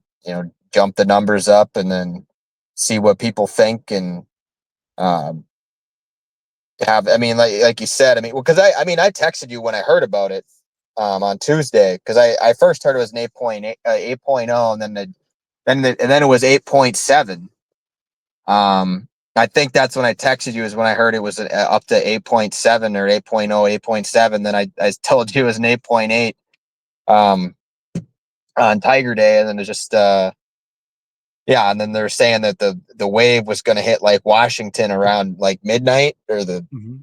I don't know how much water increased over here, or they said maybe like a couple inches or something. I don't know how much was actually happening. I know there was like tsunami warnings, I think, for like the whole West Coast, like Washington, Oregon, California. So it's kind of like one of those things, like, they might do this time, but there might be something big coming soon too. And we've already talked about how many times we talked about Mount Rainier, and then the volcano and all the earthquakes lately and everything with that. Of earthquakes. It's like, bro, chill. Yeah, biggest swarm of earthquakes ever, and now we have this massive, one of the biggest earthquakes ever recorded off the coast of Russia. The Ring of Fire, and Ring of Fire is being kind of activated right now. It's being very active. A lot of things happening from Russia to the West Coast. So lots to look out Ring of for. Fire is another 55, like Putin. I Yeah. had this little this up there as you spoke because I'm you probably know, but Putin equals 80, like an 8.0 that it was originally called for, and then Russia obviously equals. Well, I say obviously, but Russia equals 87 in the same uh, ordinal cipher, the AS1, BS2, CS3. And so it went from an 8.0 to an 8.7 to an 8.8. And that brings in Mr. Trump. You got the 8.8. Who better to represent 88 than Trump? And days after this earthquake, are we worried and are we sending aid to Russia to help the tsunami victims? No, we're sending nuclear subs to to give the sheep a show to watch to excuse what's going to happen next. Yep. Which is either, just you guys got to think about it. You wake up. Trump, and this is not just Trump, it's every president. His whole entire platform, and I'm not, I'll take a step back just so I can appeal to you people that think that politicians are in any way someone you should count on or rely on. Let's just say it's not even Trump's fault. Let's just say it's the deep state. Let's go with it. Let's roll with that. The deep state are the ones keeping Trump from fulfilling his campaign promises. Let's go with that. Every single thing on his docket has not only been not done, but I swear it's been purposely flipped on its head. The closest thing you could say to, no, I'm not going to say, I was going to say the ICE deportations, but guys, who do you want here more? And this is not be about racism at all. Guys, get over this. Who do you guys want here more? Labor oriented, which when I say labor, I mean hard work, which I extremely respect and also want to take part in hard work. This is not, something that's race based necessarily. It's just culture based, really. Labor oriented, hard work oriented, family oriented, obviously very family oriented people, Mexicans, South Americans. Do you want them over here? Do you want all of them deported? At the same time, they're telling you that they are upping the H-1B visas for Indian workers. Now, no hate on Indians, but what jobs are they filling over here? Are they coming over here and sowing seeds for us to eat? Or are they writing code for traffic cameras to become traffic robots, to become traffic sentinels like X-Men? Think about that, guys. He said he was going to have these mass deportations. What about the mass immigration? And I'm not talking about illegal immigration at the border. I'm talking about H-1B visas that are there. We are pulling them by the hordes. Yet they give you, it's just such a joke. It's such a joke. First of all, the cold, harsh reality is that in order for these jobs to be fulfilled, it's not like they could be fulfilled by the average American. You have to have, some basis in an understanding in math at the very least. And I say math very generally, but, to get into coding, you're going to have number recognition, pattern recognition, all these sorts of things, and you're going to have some sort of cognitive connection-based, memory-based mind that comes from either training or innate, really, I think everybody has it until they burn it out of their head. And I think I think the average American burns that ability to remember things and keep they call it the United States of amnesia. I think that is a side effect. It's not something that is innate. I think everybody has a good memory until they burn it through all the different wings of propaganda and things we have today. Neither here nor there. It's not like those jobs would be able to be filled by Americans, the standard Americans. But here's the thing. Would we fill those jobs if we knew what those jobs were there to do? Probably, not as much as I've talked about this so many times. It's like getting the military to go in and do something in a city. Not the local police force. You tell the local police force to go put martial law in effect on their city block where their family lives. They're going to be like, yo, what's going on? Yo, how can we avoid this? You don't need that. You don't need that splashback if you're a city official just telling barking orders. But if you get the military involved, yes, sir, absolutely, sir, yes, sir, I will do that, sir. Get back in your home right now. We will open fire. It's so, they don't live there. They're from the other side of the country, or, it, like I said, you're going to have all these Indians coming over here. They have no problem writing code. They're just writing code, just like NASA's punching numbers to nothing. They're just writing code. It doesn't affect them. They're sending money home. It's all fine and good. No hate on the person, the individual, but I'm saying, think about what we're trading here. Think about what we're trading. You have all these people up in arms about your average Hispanic person. Who the hell doesn't get along with the average Hispanic person? They are the most easygoing type of people to get. It's actually insane. It's like, okay, there's gangs. Okay, there's this. It's like, go to India. Go have a great time in India. Go enjoy the street food. Go, fall in the shit in the street.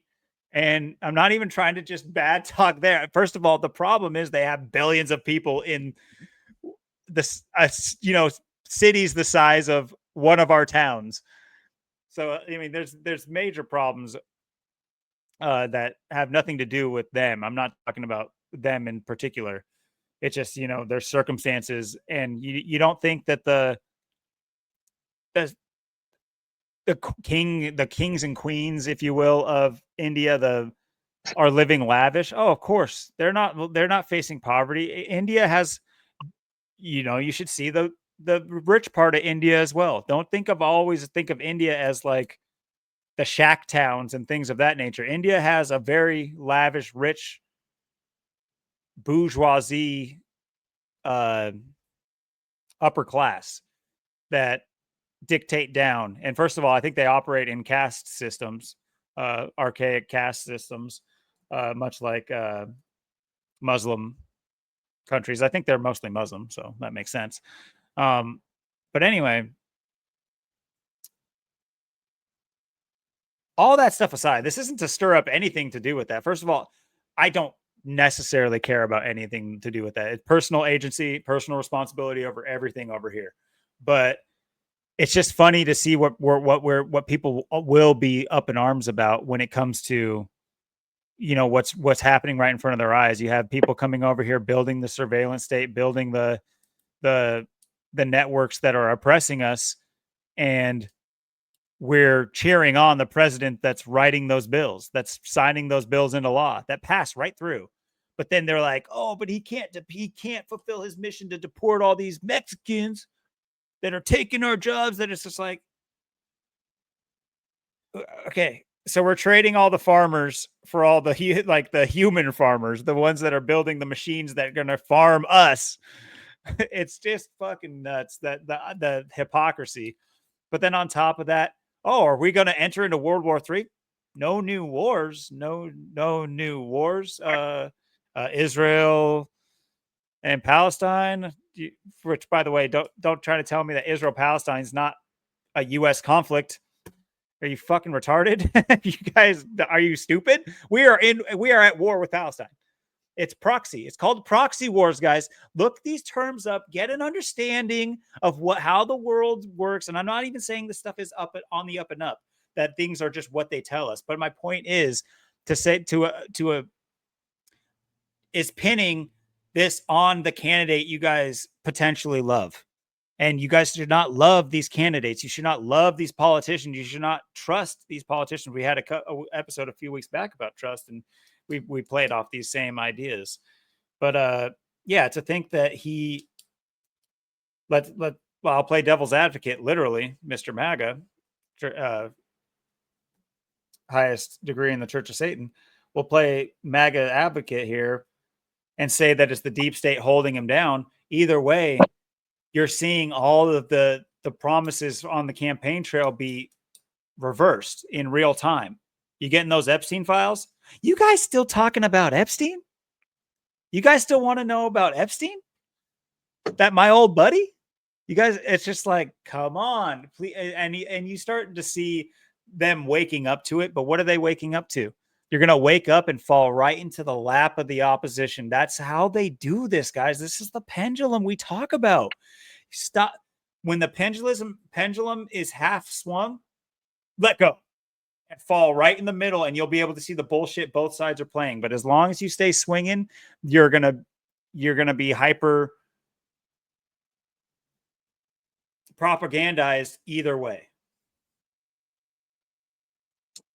Yeah, and the thing is too, it's and we've already seen it with everything happening. Like I said, this summer. I mean, May and June and July, all the ramp up to everything, and um, weather warfare is just taking a massive toll. Just the month of July, and now you got to worry about how they're going to ramp it up for August. We're rapidly approaching, hurricane season, twisters. I mean, everything right now is kind of at a head high, and then you have everything brewing on the sides. I mean, and I always say too, I mean, if they're gonna do some kind of war type thing, or if they're gonna really hit us, they're gonna hit us in the winter, and it's not gonna be too far till we get to that point. I mean, it's pretty much 3 months from now, November. I mean, I consider that winter from like November to like March, or at least November to April. So um I see them really setting the stage right now, and um I think it's going to be we're going into some real dark times here at the end of this year, going into next year. And I think that they're looking for that event, that excuse. And I mean, they got all of them they can use. I mean, right now, weather warfare, they can say, oh, Tiger Day, it had to happen. Just Tiger Day happened. The earthquake had to come. And then they can say too, I mean, right now with a war, I mean, they have so many people to blame. They got so many things they could do. Just all these things, and people, like you said, people don't even think about the fact we just had this massive earthquake, and now all of a sudden here's all these submarines and all this stuff just days later, just hours later. Here this is. And um yeah, you brought up a great point, just how, I mean, Trump is already off to, I mean, he couldn't be off to a worse start. I mean, you thought the last 4 years how bad that was, uh, and that was as bad as it could be. And this one's already off to the same start, if not worse, and becoming worse by the day. And where we're going to be in the next 4 or 5 years, I mean, it's right now. I mean, this is what it's all about. I mean, they're setting the stage, they're getting things ready, and you just see it. I mean, you see it in the weather, you see it with these events and what they've been doing and how much they've ramped it up. And you just look at all the distractions, like you said, with Epstein, and everything else going on right now. So you have all these people to blame, and like you said, you got the people that just want to swing back on the pendulum, back and forth in the pendulum, and just want to keep voting and watching the TV and praying and hoping for politicians and someone to come save them, and someone that's going to come into their life and make everything better. And nobody wants to see the actual reality of what's going on and what's been going on. It's been going on for way too long. And I think too, I mean, I think this month something else is going to be, there's going to be some other element to really kick something off. Because I mean, June we had the riots, the protests, all that. July it was weather warfare. I think August we got to get something else, some other major element involved, and they can use whatever they want to really.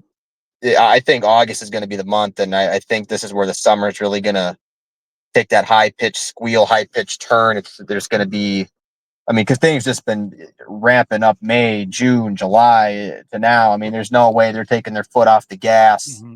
And I mean, right now it's just that everything's just kind of wide open. I mean, what they want to do. I mean, will we see a massive? It could be a weather event this month that really shakes things up. It could be right here. I mean, there could be something more. I mean, I think this is going to be a month we're going to look back on, and I think it's going to be a real turning point in the year, because after this, I mean, September, October, it starts to get colder. The weather starts to change. Things start to happen, and this is kind of that point where and you have a lot of things happening right now too. I mean, you got people trying to enjoy the end of the summer.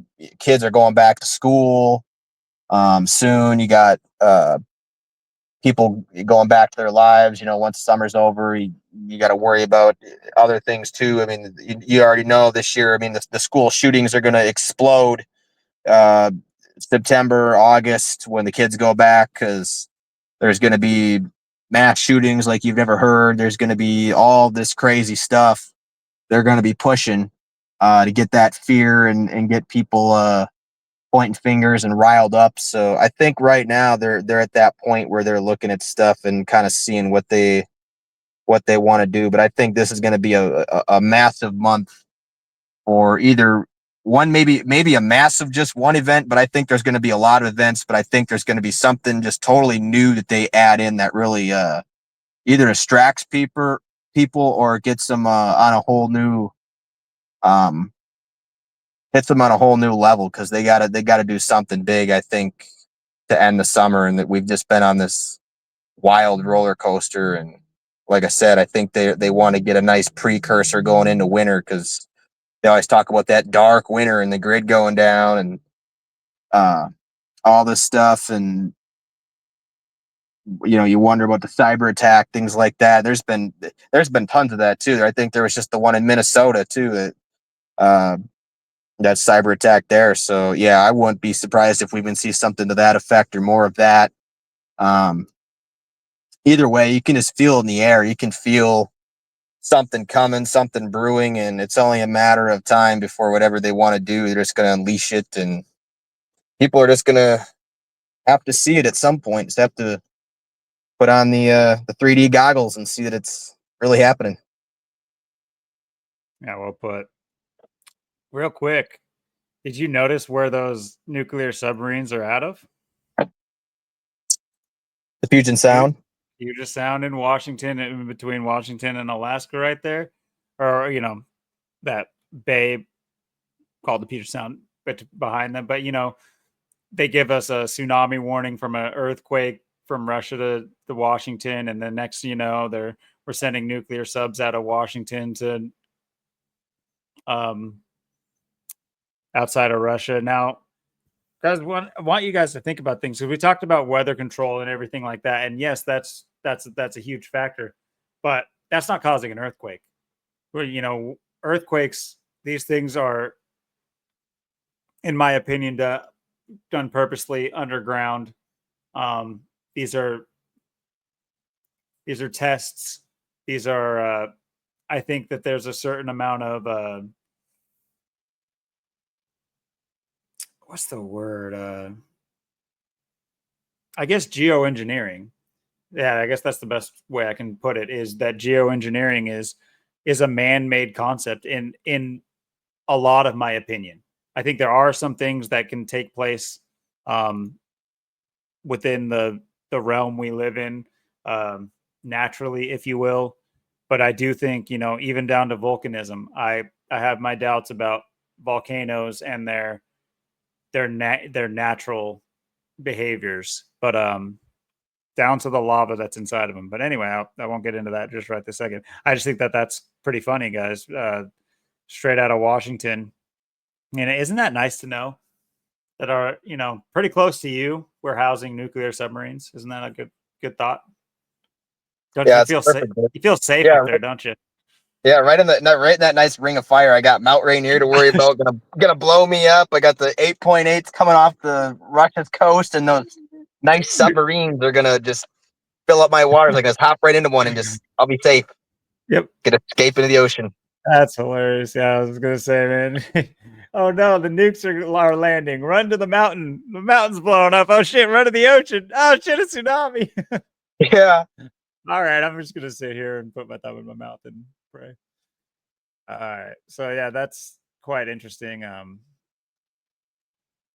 Yeah, just something to think about for, and you know, these are all the major hubs in the coasts as well. So you guys have insane nuclear capabilities at every border.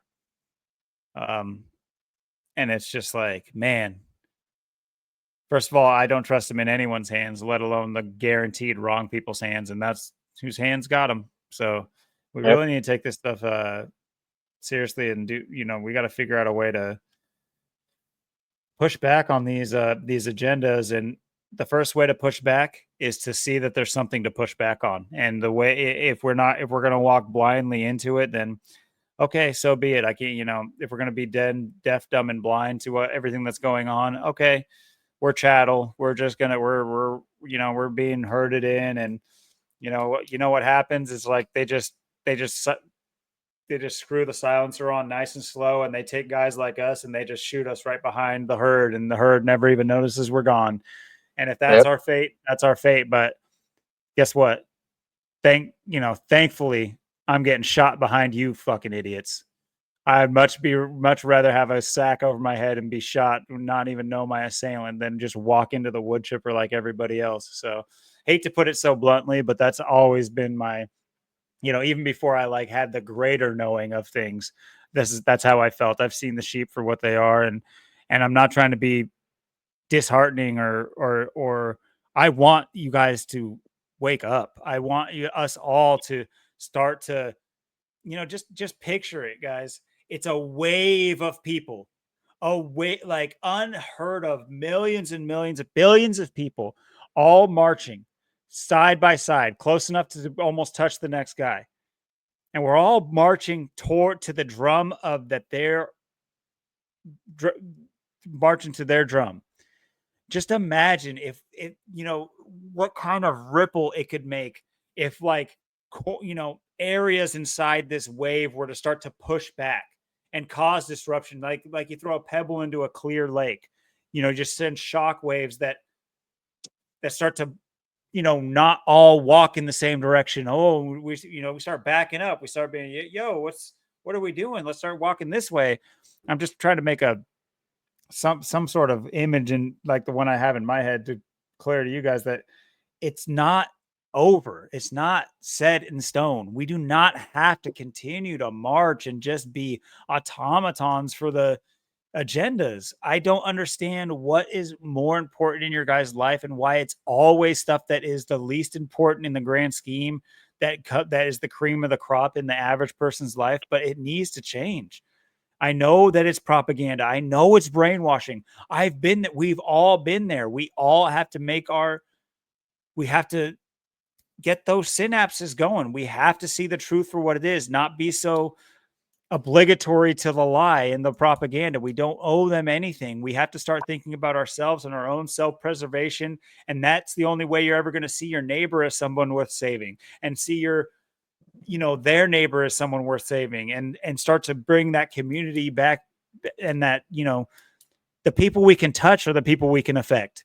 It's not, Trump's not doing shit for you. He's never going to. Pete Hegseth isn't waking up saying, putting his socks on and, putting his huge, his shirt over his huge, crazy, Knights Templar tattoos, thinking, how can I enrich the lives of people I don't know today? I'm going to go to sleep not knowing countless how many people I've made their lives better, but I just want to do it. Are we really putting like the idealistic, the ideals of like a religious monk into these figures? Is that what we're doing? Are we calling these like westernized like prophets? And these people don't care about you. They don't. You don't care about yourself. Your handfuls of Cheetos and Mountain Dew and Monster Energy and Red Bull and every day. You don't care about yourself. You need to get that sorted out, because even at the end of the day, say you wake up, what are we going to do? What are we going to assign every 3 truth seekers to every one diabetic truth seeker that you got to push in a wheelchair, that's not going to win this war that's coming. Yep. And so it's really like these too many realms of like self-defeat that we need to eliminate in our own lives, that before we can ever even imagine starting to, like I said, walk away. But it starts with the mind. You got to unlock your mind first. Your mind is why you're fat. Your mind is why you're dumb. Your mind is why you're ignorant. Your mind is why you're naive. All these things. And I'm not trying to be rude. I'm saying it just completely truthfully. And these are all things that I still am to a degree. And I was a lot more not that long ago. So I'm not attributing this to say I'm better than at all. We are connected. We're all connected one way or another.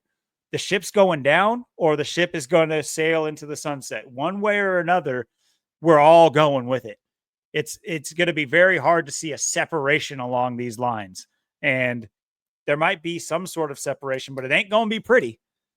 And it's what nobody wants in their day-to-day life. No one wakes up and eats their Lucky Charms and says, I can't wait for, I just can't wait to have to like kill my neighbors. I just can't wait to be like so propagandized that I think it's either,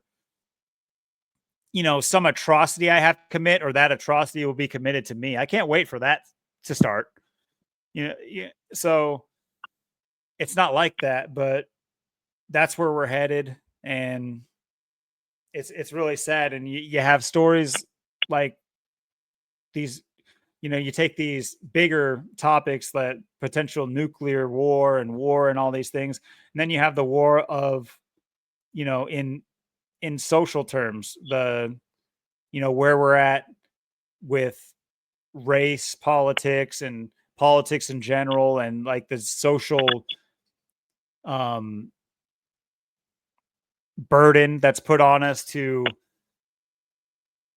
be a part of something that none of us should be a part of. But it, whether it's the manosphere or feminism or red pill, blue pill, all these stupid things that none of us should have time for. What are you doing on that?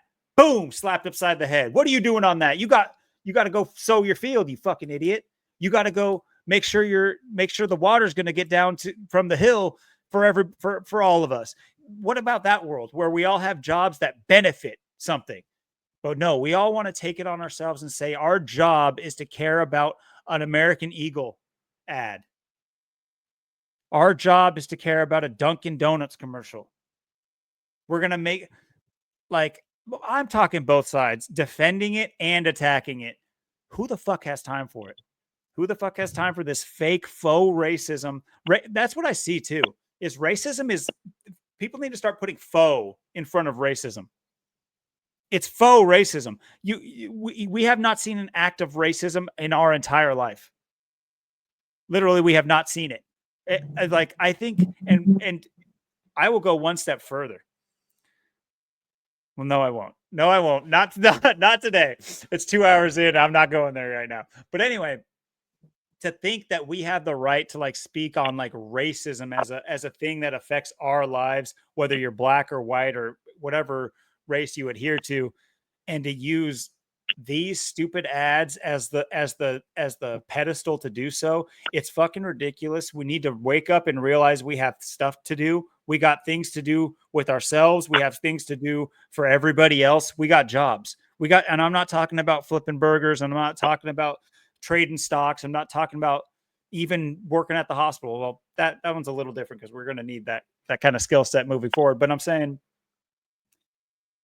there's a greater duty that we all share as human beings. And I've talked about the call before, and I'm pretty sure you agree with me. And I'm pretty sure you've gotten that call and you've picked it up, because just from knowing you,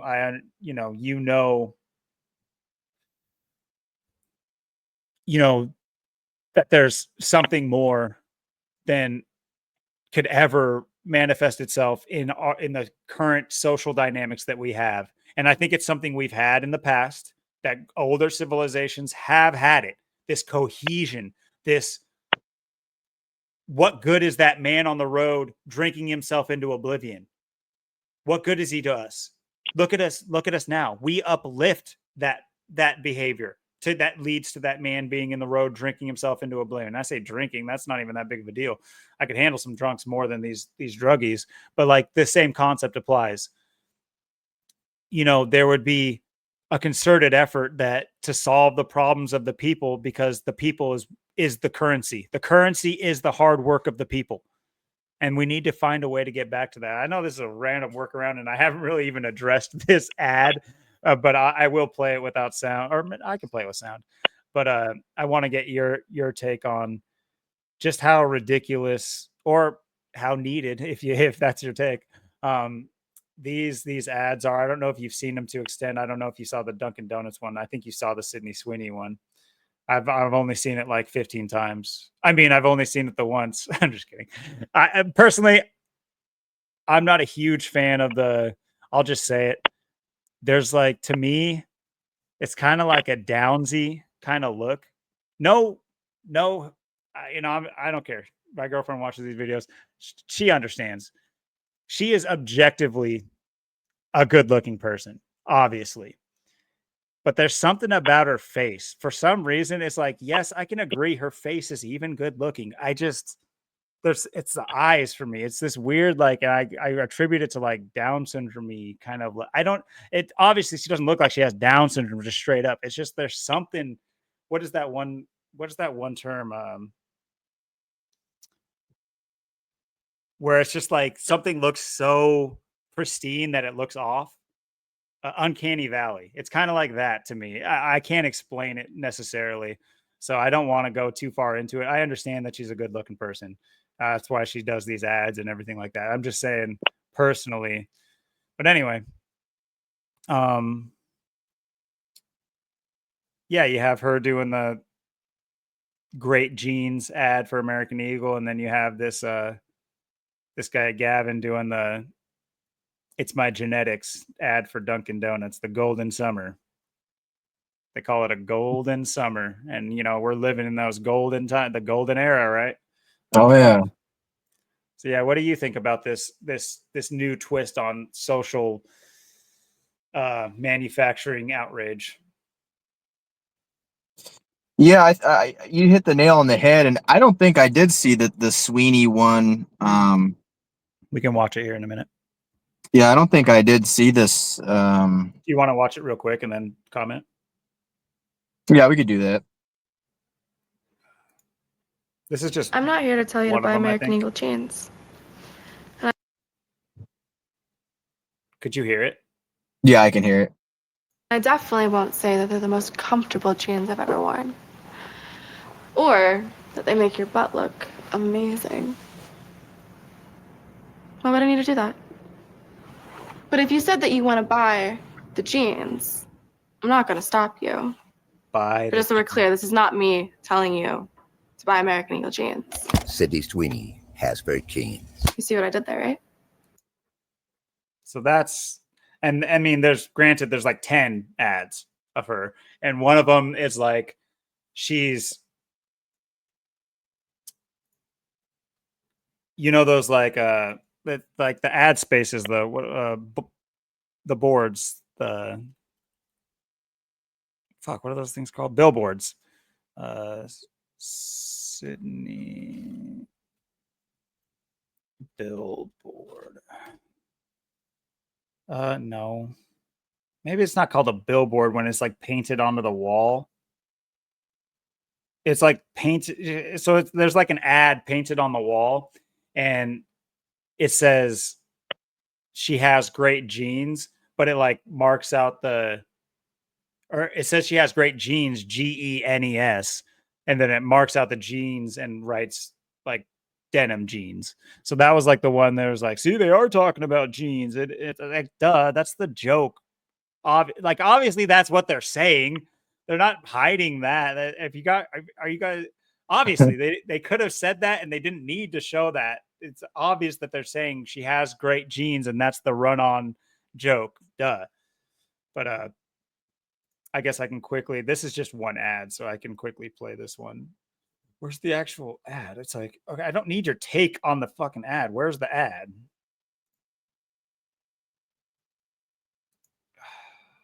guess I'll go to their website. I need to download it. All right. Dear God, dude. Duncan. Should be the first one. Okay. And this one's just retarded. Look, I didn't ask to be the king of summer. It just kind of happened. This tan?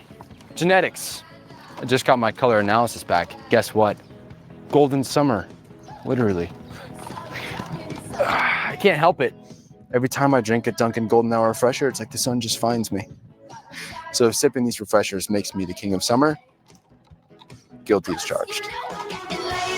Like, if you can decipher that and actually get mad at it because of the substance of it, you're retarded. Because who gives a shit about what that even just said? The American Eagle ad makes no sense. That ad makes less than that amount of sense. Like, who is writing these ads? Who cares? But anyway, so yeah, go ahead. The floor is yours, sir.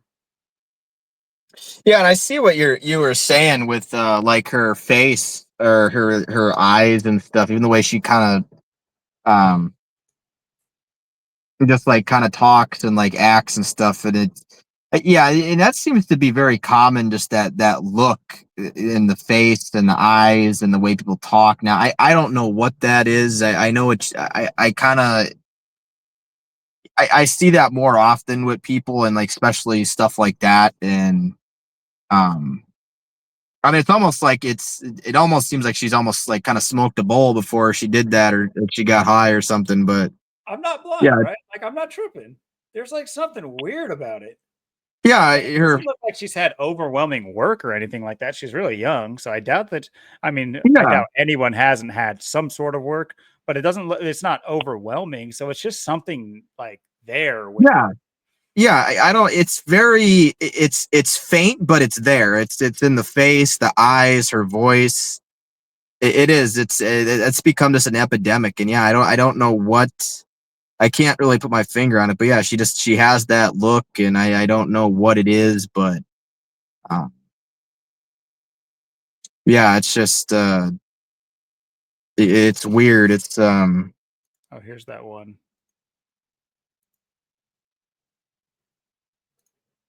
Where it crosses out the jeans and writes jeans.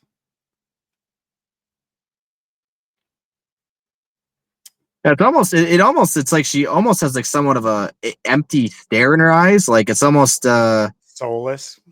yeah, soulless. And keep in mind, guys, she is the person that plays like a 16 or 17-year-old in that Euphoria show that's just banging left and right and is naked all the time. I'm not telling you don't go watch it. This is wait a minute. I'm not trying to sell this. Gotta know my audience. No, but so it's just, they love doing this. I've been talking to my girl a lot about movies and TV and how they do this. Keep in mind they've done this circuit with Daenerys, that Game of Thrones chick, not to mention what I think her name is Sophie Turner, that's right, or something like that. They did that with her where they just sexualize her and then like in the show, and then all of a sudden that's all fine. At least she's a woman in that. But what I mean to say more bring up is the children from Game of Thrones, the ones that play the kids. That's what they do. Their roles when they come out, it's like, okay, they are of age, they're adults technically, but you have people watch this show where they're playing like a 15-year-old, and then the next role you see them in, they're like in a sex scene.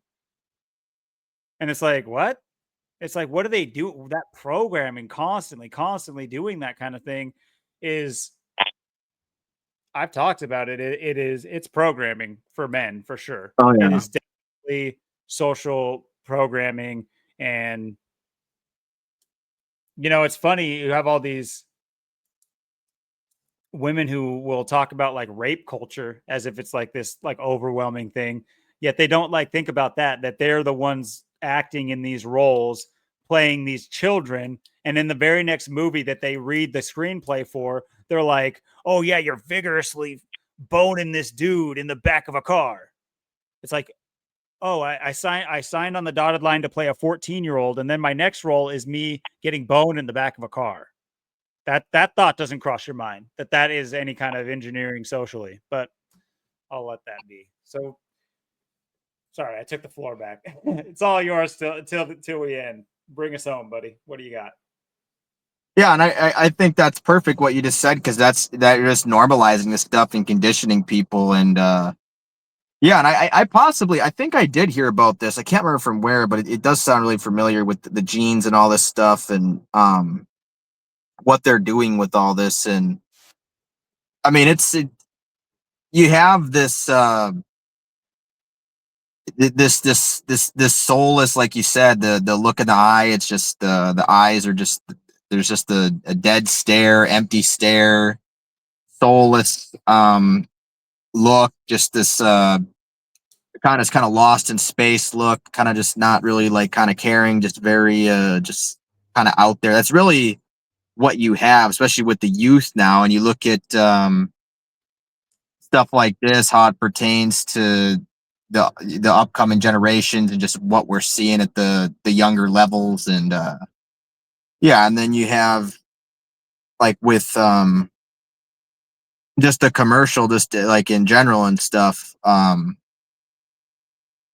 you know, her and the jeans. And then you know, because that's what they do too with the jeans, like you said, and then all the jokes you could make with it too, you know. So some people are, you know, they're interested more in the joke or the joke aspect of it. And then some people might catch or see these other things, or call other things out. But really, each time they do these things, it's just they really hit on all targets across the board. I mean, look at how they just blow certain people up for certain things, like the Hawk girl, you know. She's fucking, then she just blows up, and then she's a millionaire and shit. And you see these people, how they come out the woodworks. They just boom, they just say something on a video, and then boom, they're millionaires. Everyone's talking about them. Everyone's, you know, they're the talk of the world, the country. Their life is just like handed to them or something, you know. And this is kind of just become something that's, it's been an epidemic, especially like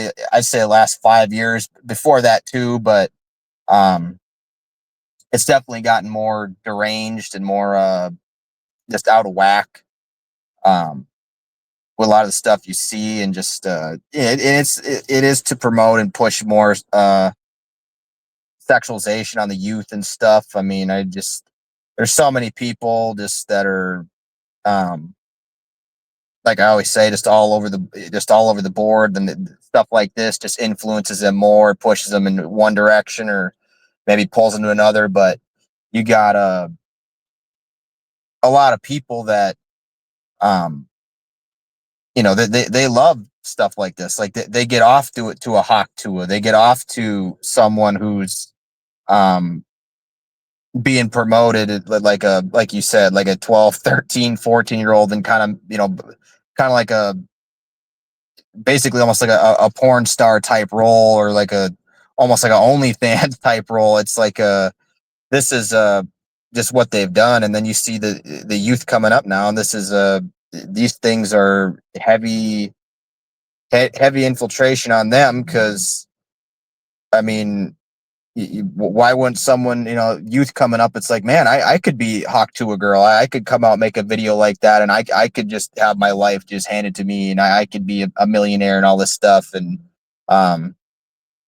it puts these thoughts and things in people's minds. And then you can have, you know, more people, you know, make things trendy, make it just kind of make it the way to be. And then, you know, like, then these people, they always end up on the afterburner, like Hawk Tuah's rise and fall. All these people, how they'll shoot up, and then they'll end up paying for it. They'll get destroyed. They'll get knocked down again. And it's just who's ever's next. And you just have that next person in line that wants to step in and become that. And then you have just like you said, with the looks of these people as well, just this ongoing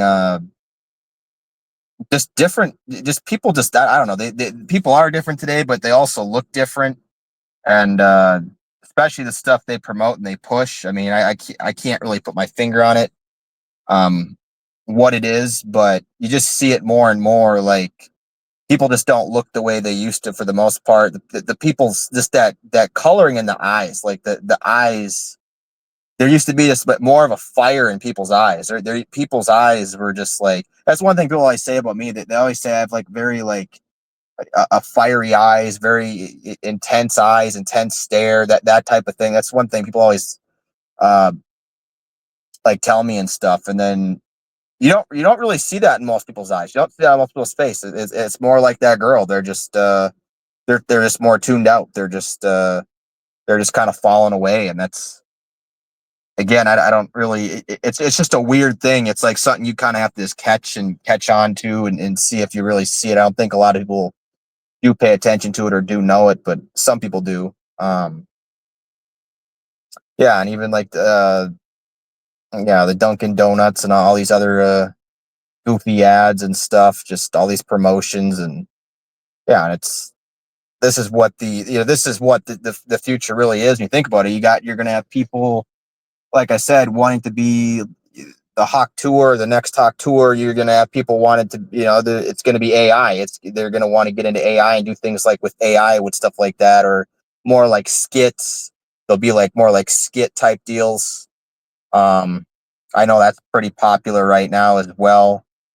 Yeah, it's just, we're just living in just a funky time, and you just see where people are at. I mean, what people care about, and what people want out of life, and the directions things are going. And you got these other people that, the very few people like us that actually see these things and call them out. And most people, they're going to buy these things up, and that's just how it's going to go. They're just going to watch this Sweeney and go buy her jeans and not even think twice about her face or the message or anything like that. Or they're just going to want to go out and try and promote the next whatever and try and get rich off it or something. I mean, it's all about the fads. And yeah, that's my take on this type of thing. It's very interesting because it's trendy, and it's something that's, I'd say, in the last 5 years has really exploded, and it's really become I mean, you just see it. It's just the fallen society that's just becoming more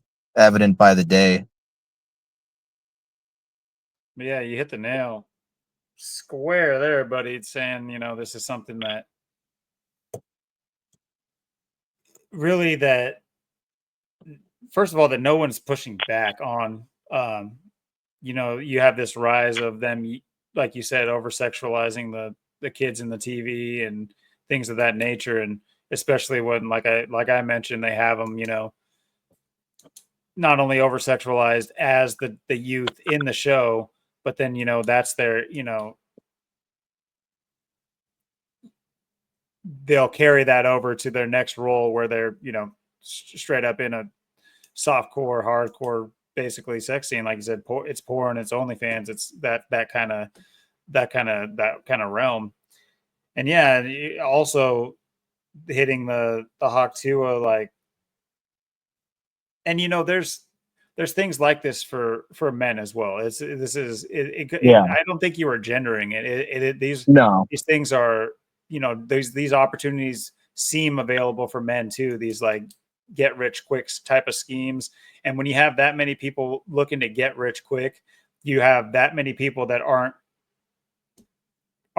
noticing their neighbor. They're not, they're trying to, so let's say the rat race takes place on a board, a maze, where you got to like work your hardest to get to the top and be that rat to get the cheese.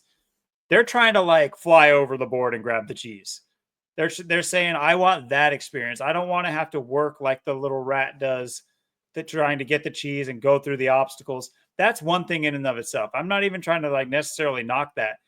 If it happens, it happens. But you have so many people following these shit formulas to do so that it's dragging everybody down. Everybody's getting dragged down.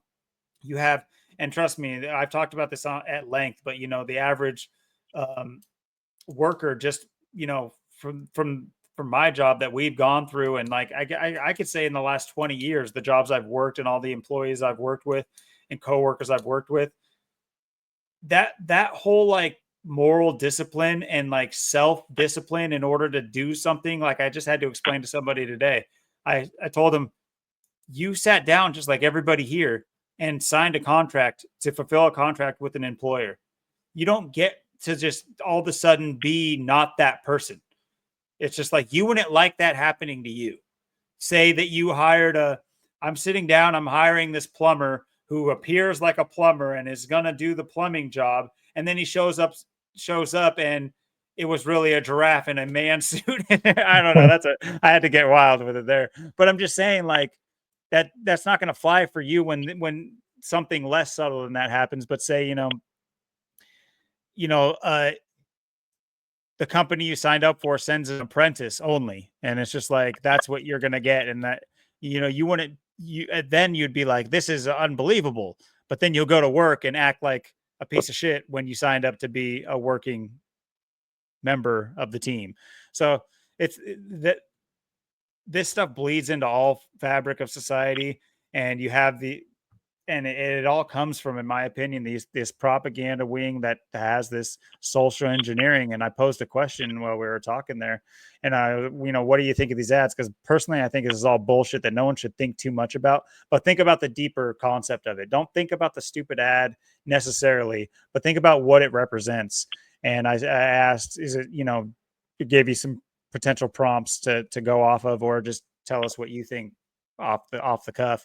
But so I said social engineering, rage bait, or companies wanting money, because there'll be the oddball that'll come in and be like, this is just what companies do to make money. It's just like, okay, yeah, sure, on the surface, but why did they hire Dylan Mulvaney to push Coors Light or what, Bud Light, a beer that 95% is drank by a man that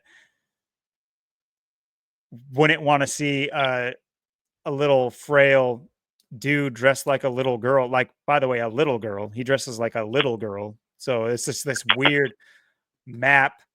weird pedo vibe. Why would you want to see him represent your beer or whatever? First of all, stop drinking beer. Second of all, why would they want that? So don't tell me it's bottom line based. These are this is they're federally allowed to make their product, put their factories on the land that the federal land, all these things of that nature. So don't tell me they don't have to be beholden to an agenda, and they are.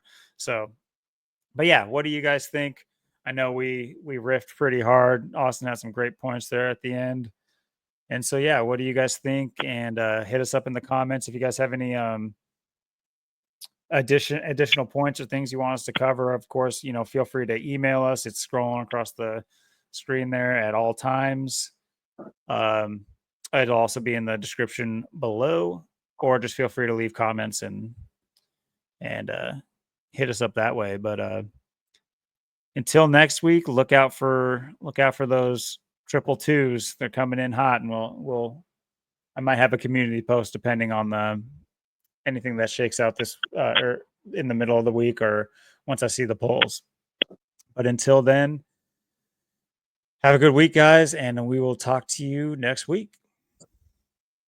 Peace.